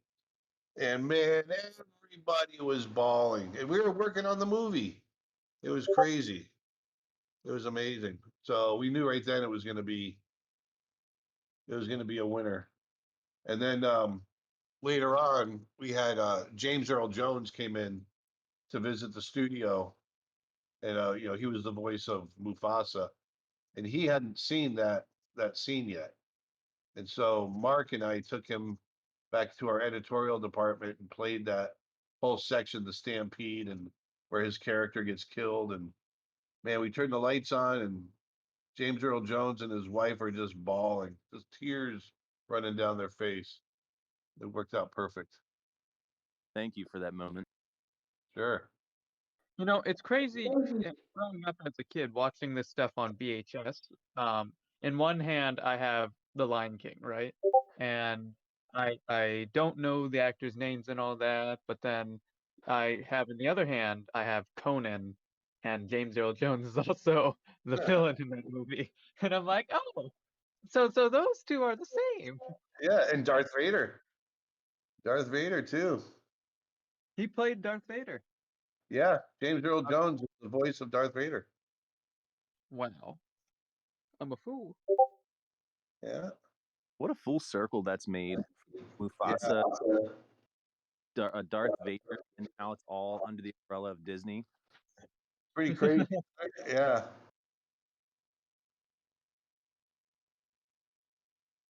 Like how I was able to pinpoint the voice was when in Conan, I mean, like before he gets his head cut off, I mean, he starts saying to Arnold Schwarzenegger, hey, my son. And I'm like, oh, that sounds exactly like when he's in the sky saying, you are my son to Simba. I'm like, well, Well, there you go. There's a reason for that. yeah, there's a reason.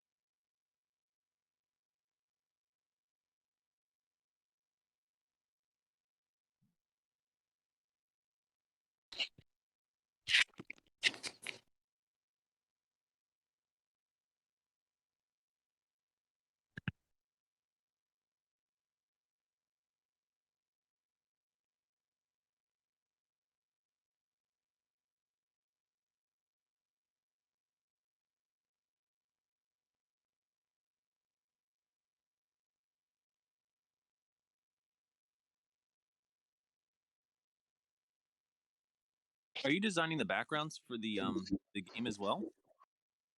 Not necessarily for the game. I did the backgrounds for the NFTs, but not the. I'm sure the game will be influenced by them. So in a more of an indirect sense, yes, but not for the game.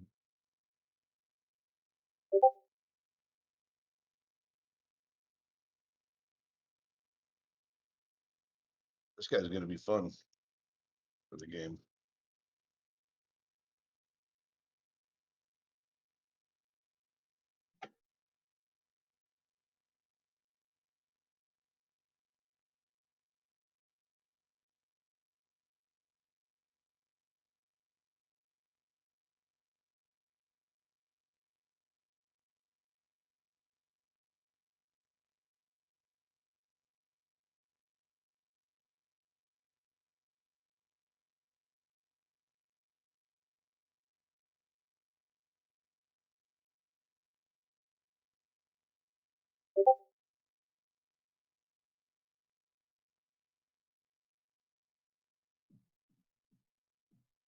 What do you guys think about that blue clam? You think he should be blue or should he be more flesh colored?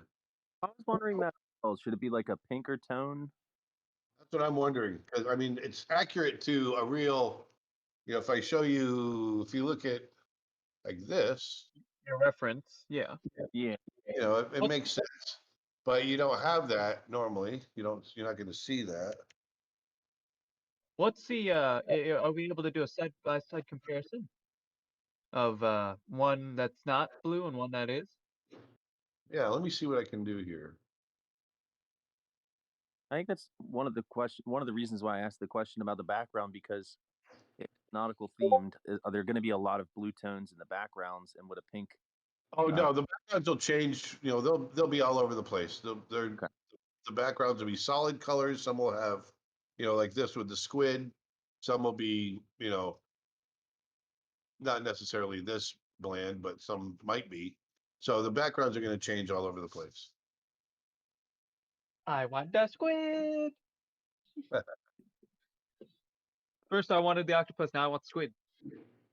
Yeah, right. I'm going to take this one. See what that looks like for background for now.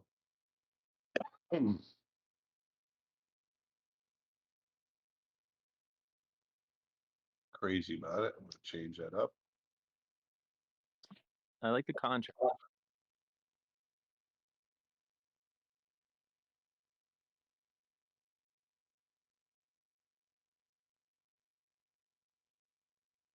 What if you did the lips of the ship as the blue and the muscle itself is pink?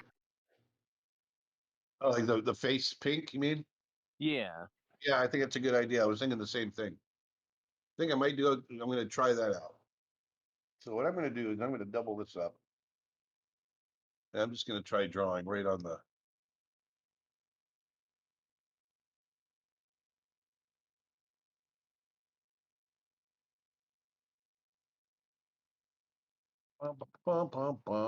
Let's see here.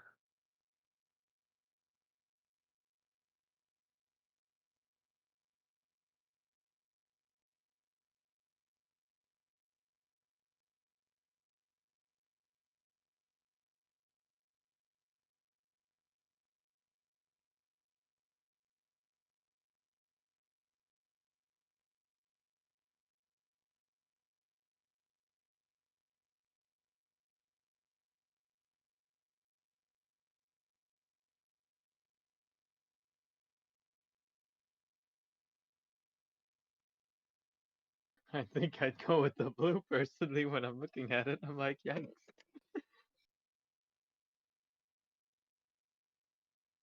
No, I think he's human. Does look a little human, doesn't it?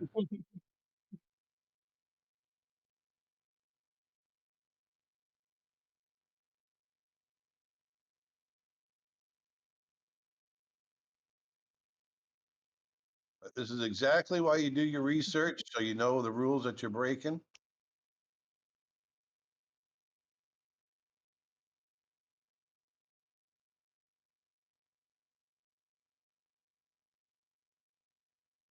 I'll go back in and clean it up a little bit afterwards.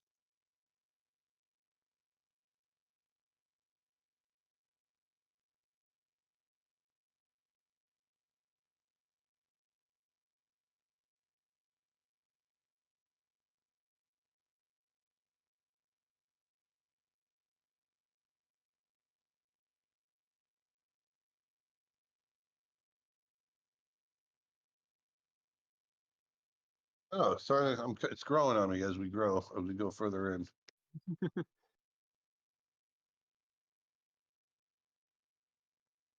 Yeah, we definitely still like the blue tones right there, right at the edges of the shell. The other thing too, you got to wait and see what it's going to look like with the shadow tones on it. I'm gonna keep both versions, the blue and the pink flesh. I think I'm gonna roll with the pink flesh. Mm. Just want to see what it's gonna look like. I'm gonna put shadows on both.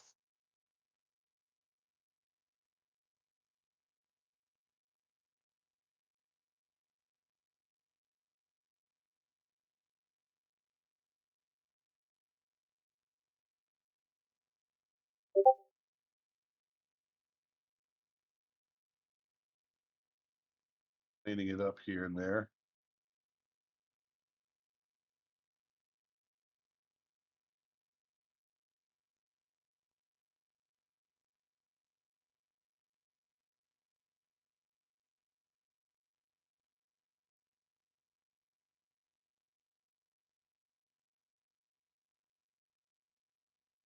There we go.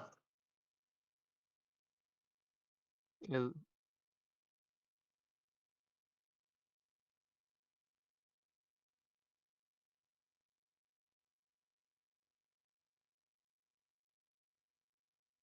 yeah, it looks like they just canceled the HBO show, the Batman movie. So which one? They just canceled the HBO show for the Batman movie. Oh, Yeah, I just looked it up on my my Google feed news. Interesting.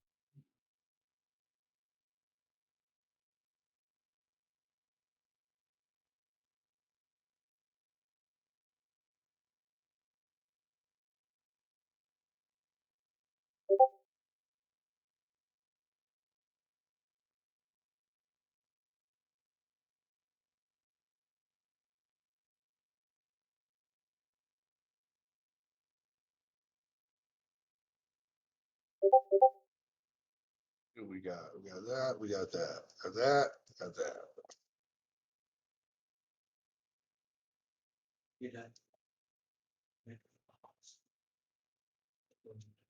Yeah, I'm not, just let them know I'm still on the stream. If it's an emergency, I can call them, but I'll be on the stream for about another hour or so.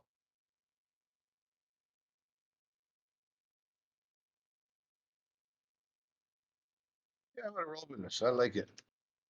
I'm gonna go a little pinker in the cheeks.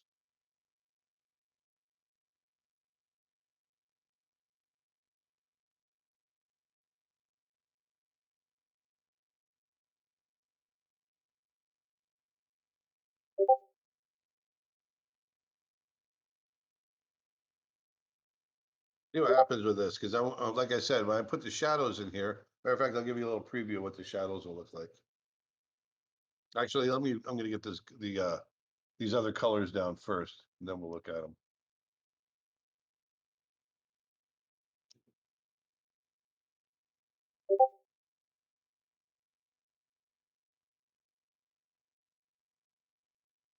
I'm looking on your site, trying to figure something out for my son. Any recommendations? I saw there's a cartoon character design with Tim Hodge, and then Yeah, character expressions by you. I would think for your son being 6, the stuff with Tim Hodge is really good. It's geared more for a younger student, and I think he would enjoy it. There's also the DIY or DIY animation course that Tim does for younger viewers. That's really good as well.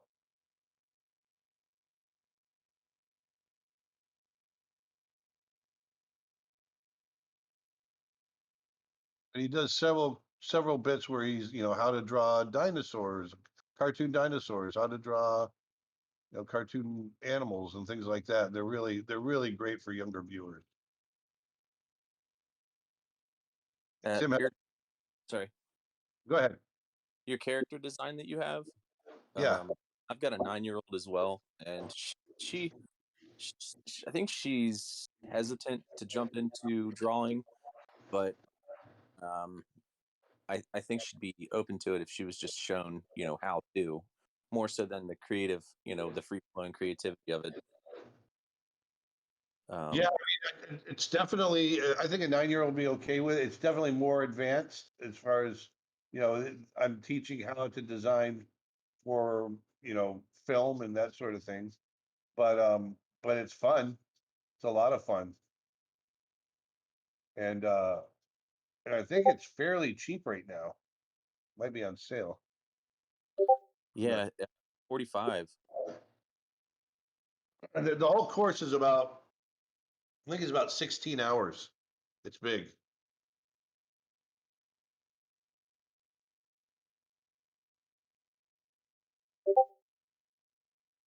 All right, let's see here. I'm going to put them in some dark paint. Oh, yeah.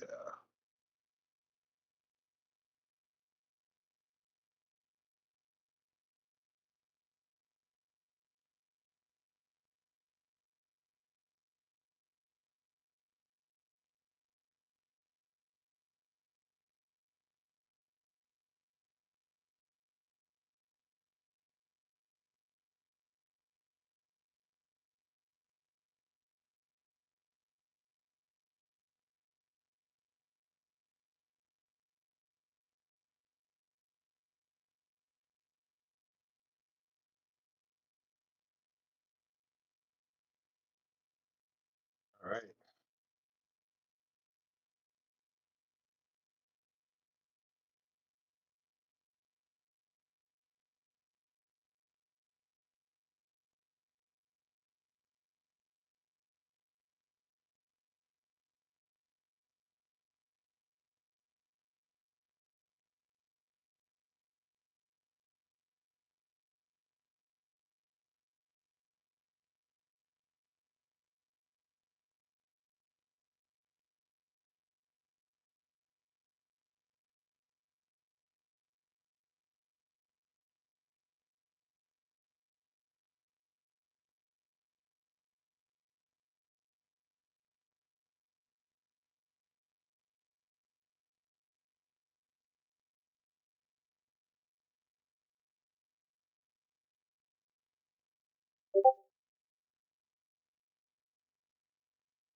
Did he say that would be all right?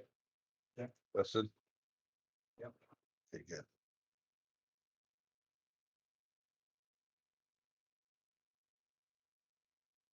All right.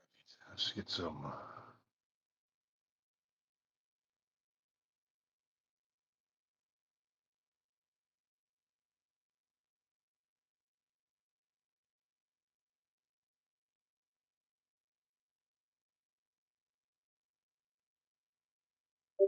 I've always liked that dark contrast. Yeah, Those two colors work well. I do too.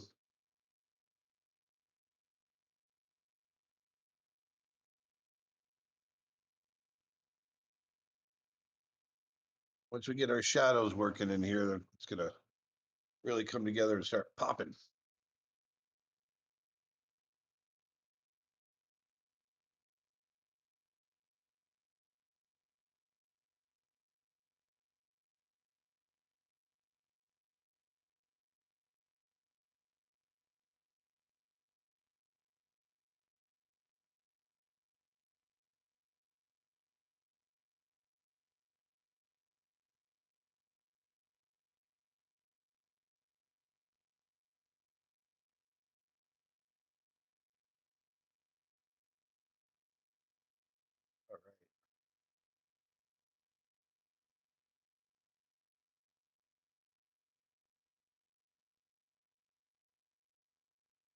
All right. Come in.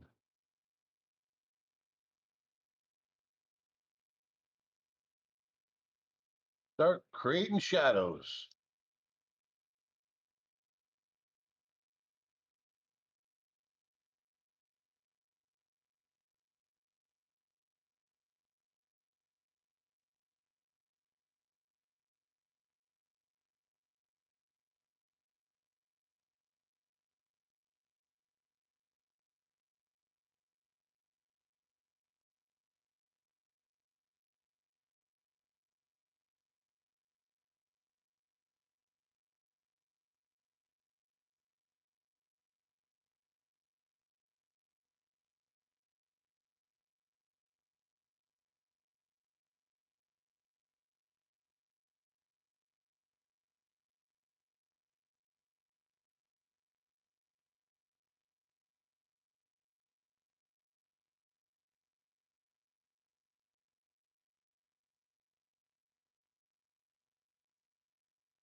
I was looking at some of the other sort of sneak peek art that you've made here, Aaron, and I was just kind of wondering. It looks like a lot of the times the lighting is coming in from like the top left.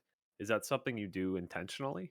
Like, Lighting is definitely intentional, and sometimes I might fall into habits. So yeah, if it looks like I'm doing that a lot, it's probably a habitual thing. But I try to create a lot of variety in the lighting. But yeah, sometimes it is coming in from the upper left, or actually upper right is a big one for me as well. But it's usually a 3/4 casting a big shadow, something like that. gotcha. It's a little detail, but I'm always curious how people approach that. I know Yeah. shading can be difficult.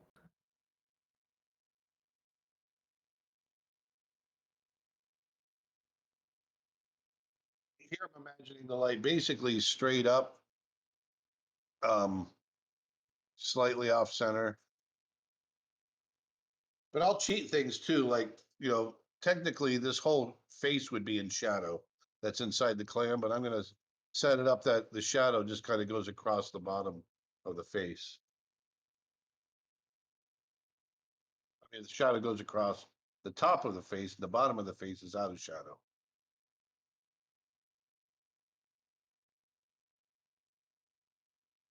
Something like, let's see here.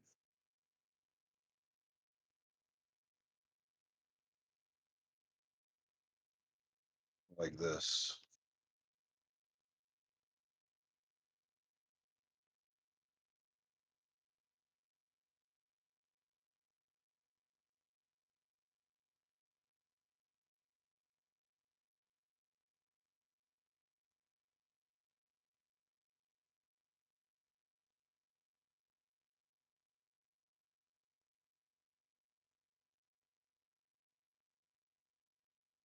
Peeking out from inside his little clam house.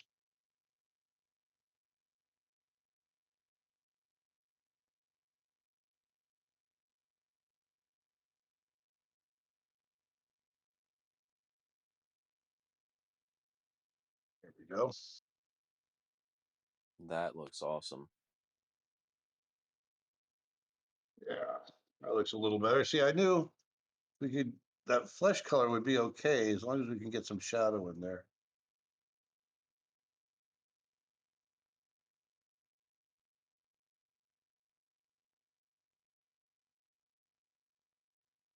I need this one.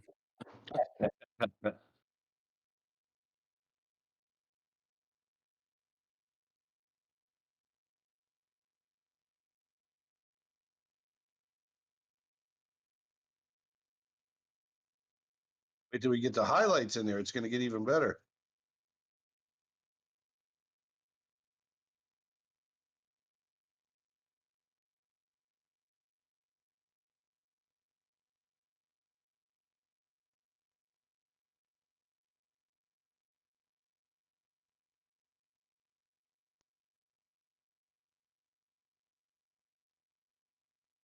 I don't know who put the post up in the community saying that you were in here doing this, but Oh, what's that? somebody I don't know who put the post in the community saying in here in the voice chat going over this, but I'd like to thank them, and this is awesome. Oh, I'm glad you like it.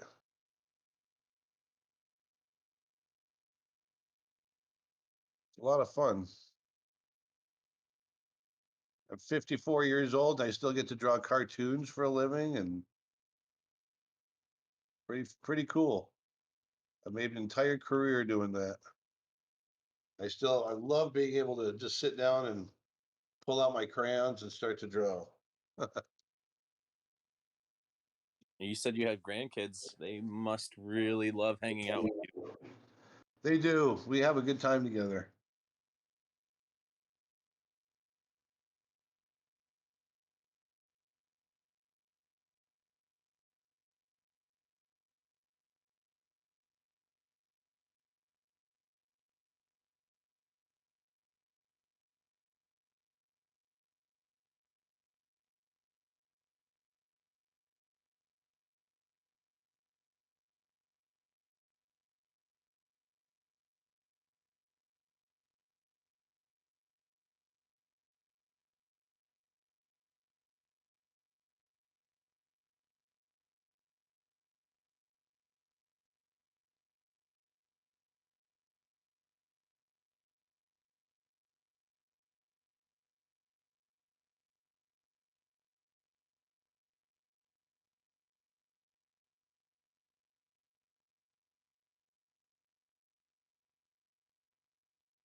Once you're finished with the art, will you still remain somewhat active, or at least check in from time to time on the project? Oh, of course, yeah, absolutely. Yeah, especially with creating the the uh, the pilot, the IP. So I want to be, I'm part of the development of that.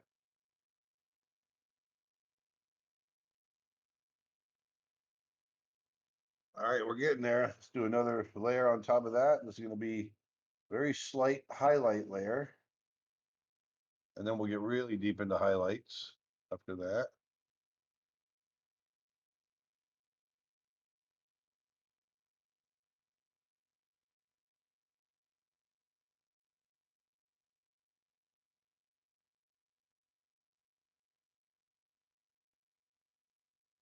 So it'll also be the layer I can get a little bit of texture on.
Whoa, this guy's looking pretty cool.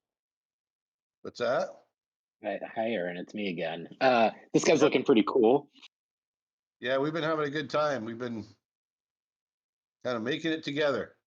You found a way to incorporate the starfish, I see. Yeah, exactly. His You little weren't buddy. gonna just a what? So it's his little buddy. Yeah, I didn't think you'd let the walk away from the project without completing a starfish at some point after our last call. You were so adamant about him. That's super cool, man. Good. Oh yeah, he feels really balanced. We've been having a good time with this guy. Yeah, he's got so much character. It's almost like his clamshell. If you look at it in a different context, it almost feels like a helmet and one of those like old French collars. Yeah. Oh, really cool. How much longer are you in here for, Aaron? Probably another 20, 30 minutes. I can take off any time though, if you need it. No, there's no reason. I was just asking because I'm just working, so I keep checking back in, just watching what's going on. That's why I asked. I would take this until I kind of get to a finish, and then I'll probably take off. I gotta go eat some lunch and take a bathroom break, all that kind of stuff. It's like in between classes. Okay, cool. Well, I don't know if I'll catch you when you leave. I'm sure I'll talk to you again in the next day or two. Thanks so much, man. It was really cool watching your work. Absolutely. Thank you. All right, I'll chat with you later, Aaron. See ya. Okay, thanks.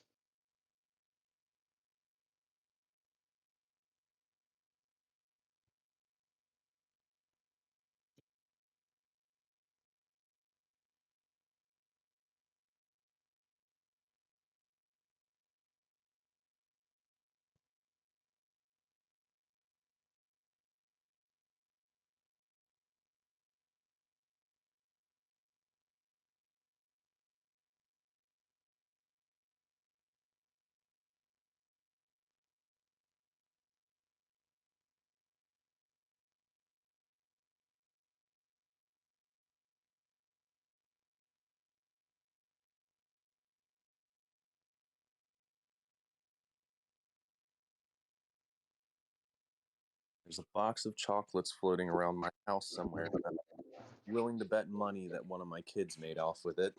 I gotta go. Just not liking that yellow in the background. It's blending in too much with everything else. I might go opposite just to see what it looks like. Let's see what violet looks like. It's not too bad.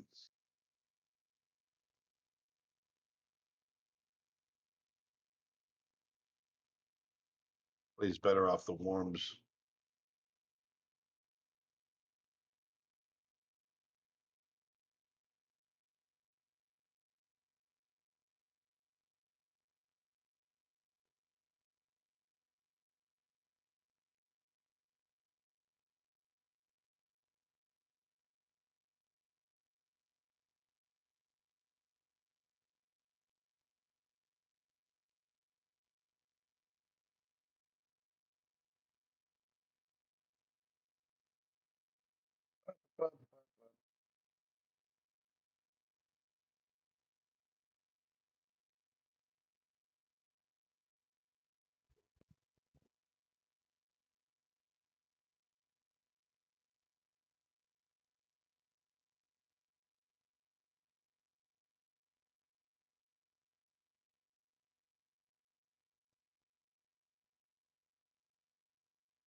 Little highlights here and there. Textured highlights.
go.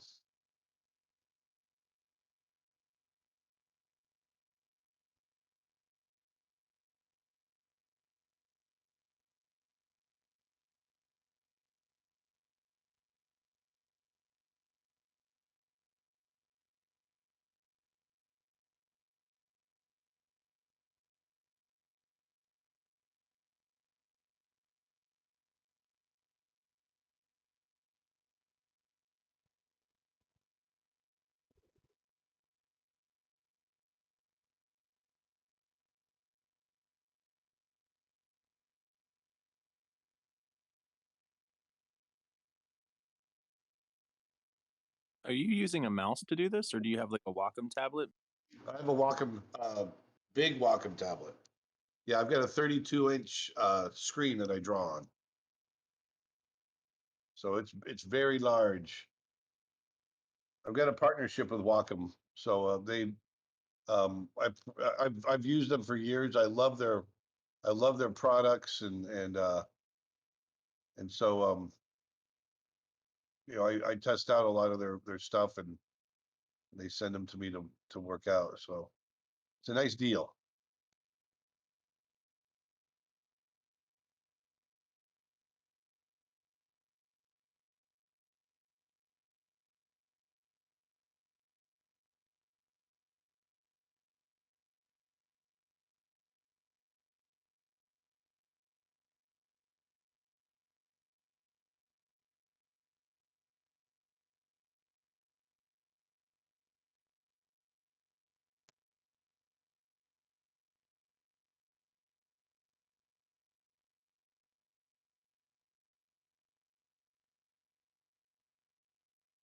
There's no way I'd be able to do this with a mouse.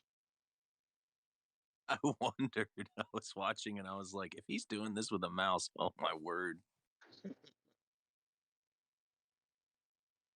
Yeah, I started using the Wacom Cintiq, which is the big pen display screen. Back in 2005, I got one, and just fell in love with it because I'd never done digital work, digital art up to that point, and so I was looking for something that's going to help me transition from traditional to digital seamlessly, and it really did. And because it's like you're painting just like with a pencil or a brush, and you're just doing it on a screen, and it really worked out great for me. I've seen the Wacom tablets that don't have the screen, and I don't think that would be as beneficial. Yeah, I've worked on that as well, and it's actually pretty amazing. You'd be surprised at how fast you train your brain to look at the screen, and it just kind of knows where your stylus is at. But it's definitely not ideal.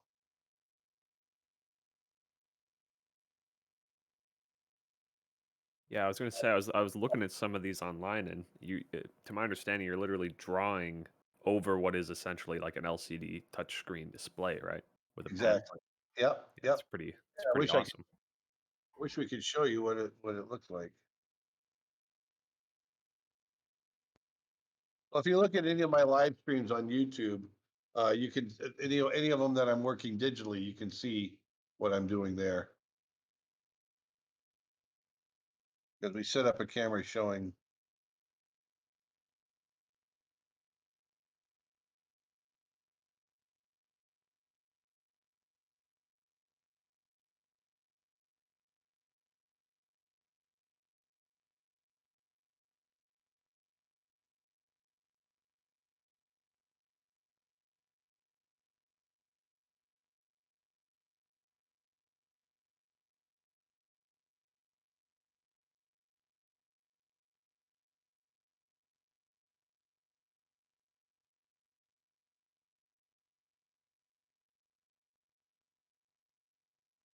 That shadowing and highlighting just made everything pop so good. Yeah, it's those little touches that you do at the end. As long as you keep it tasteful and don't do too much of it, it really gets it to pop. It's my favorite part of the process because you really start to get it to sing, I like especially shadow areas like the eyes here. You have some yeah, fun. you can see like the shadow and the highlight, like the muscle hanging over the shell. Right, exactly.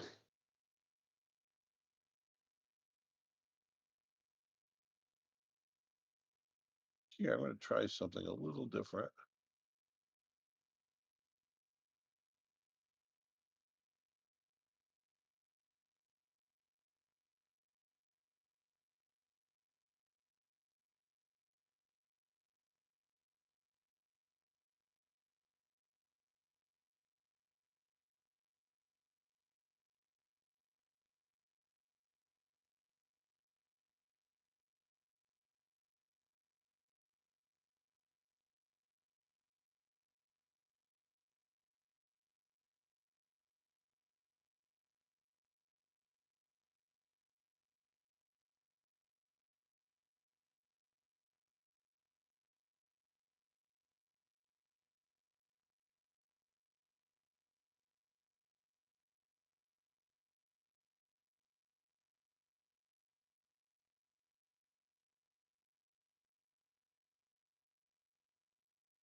There we go. Pretty much there.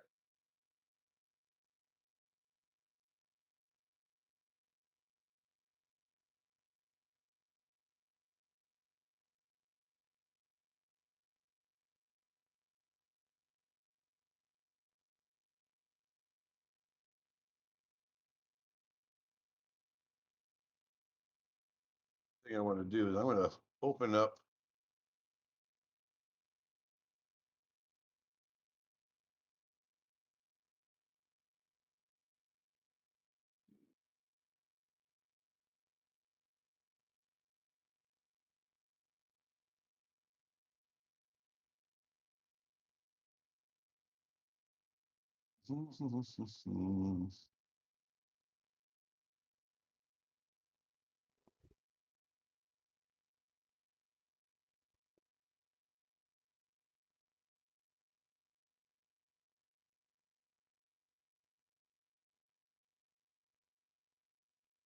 all right, so here's our Dojo Fish files. Let me run down here.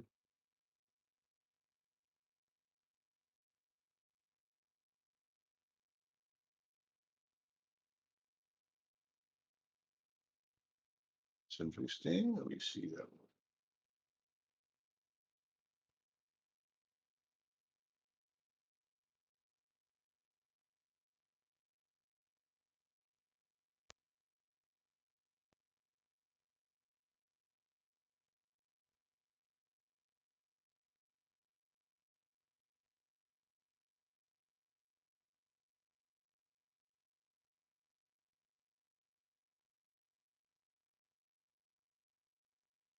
Bum, bum, bum.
I need like a T-shirt after this that says "Please make art." I like it.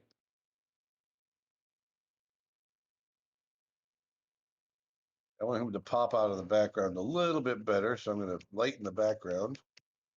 Get his silhouette popping really nice.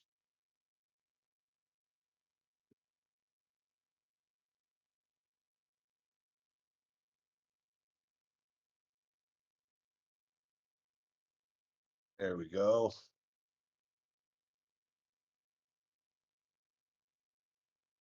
That feels pretty good. You guys digging it? I love that.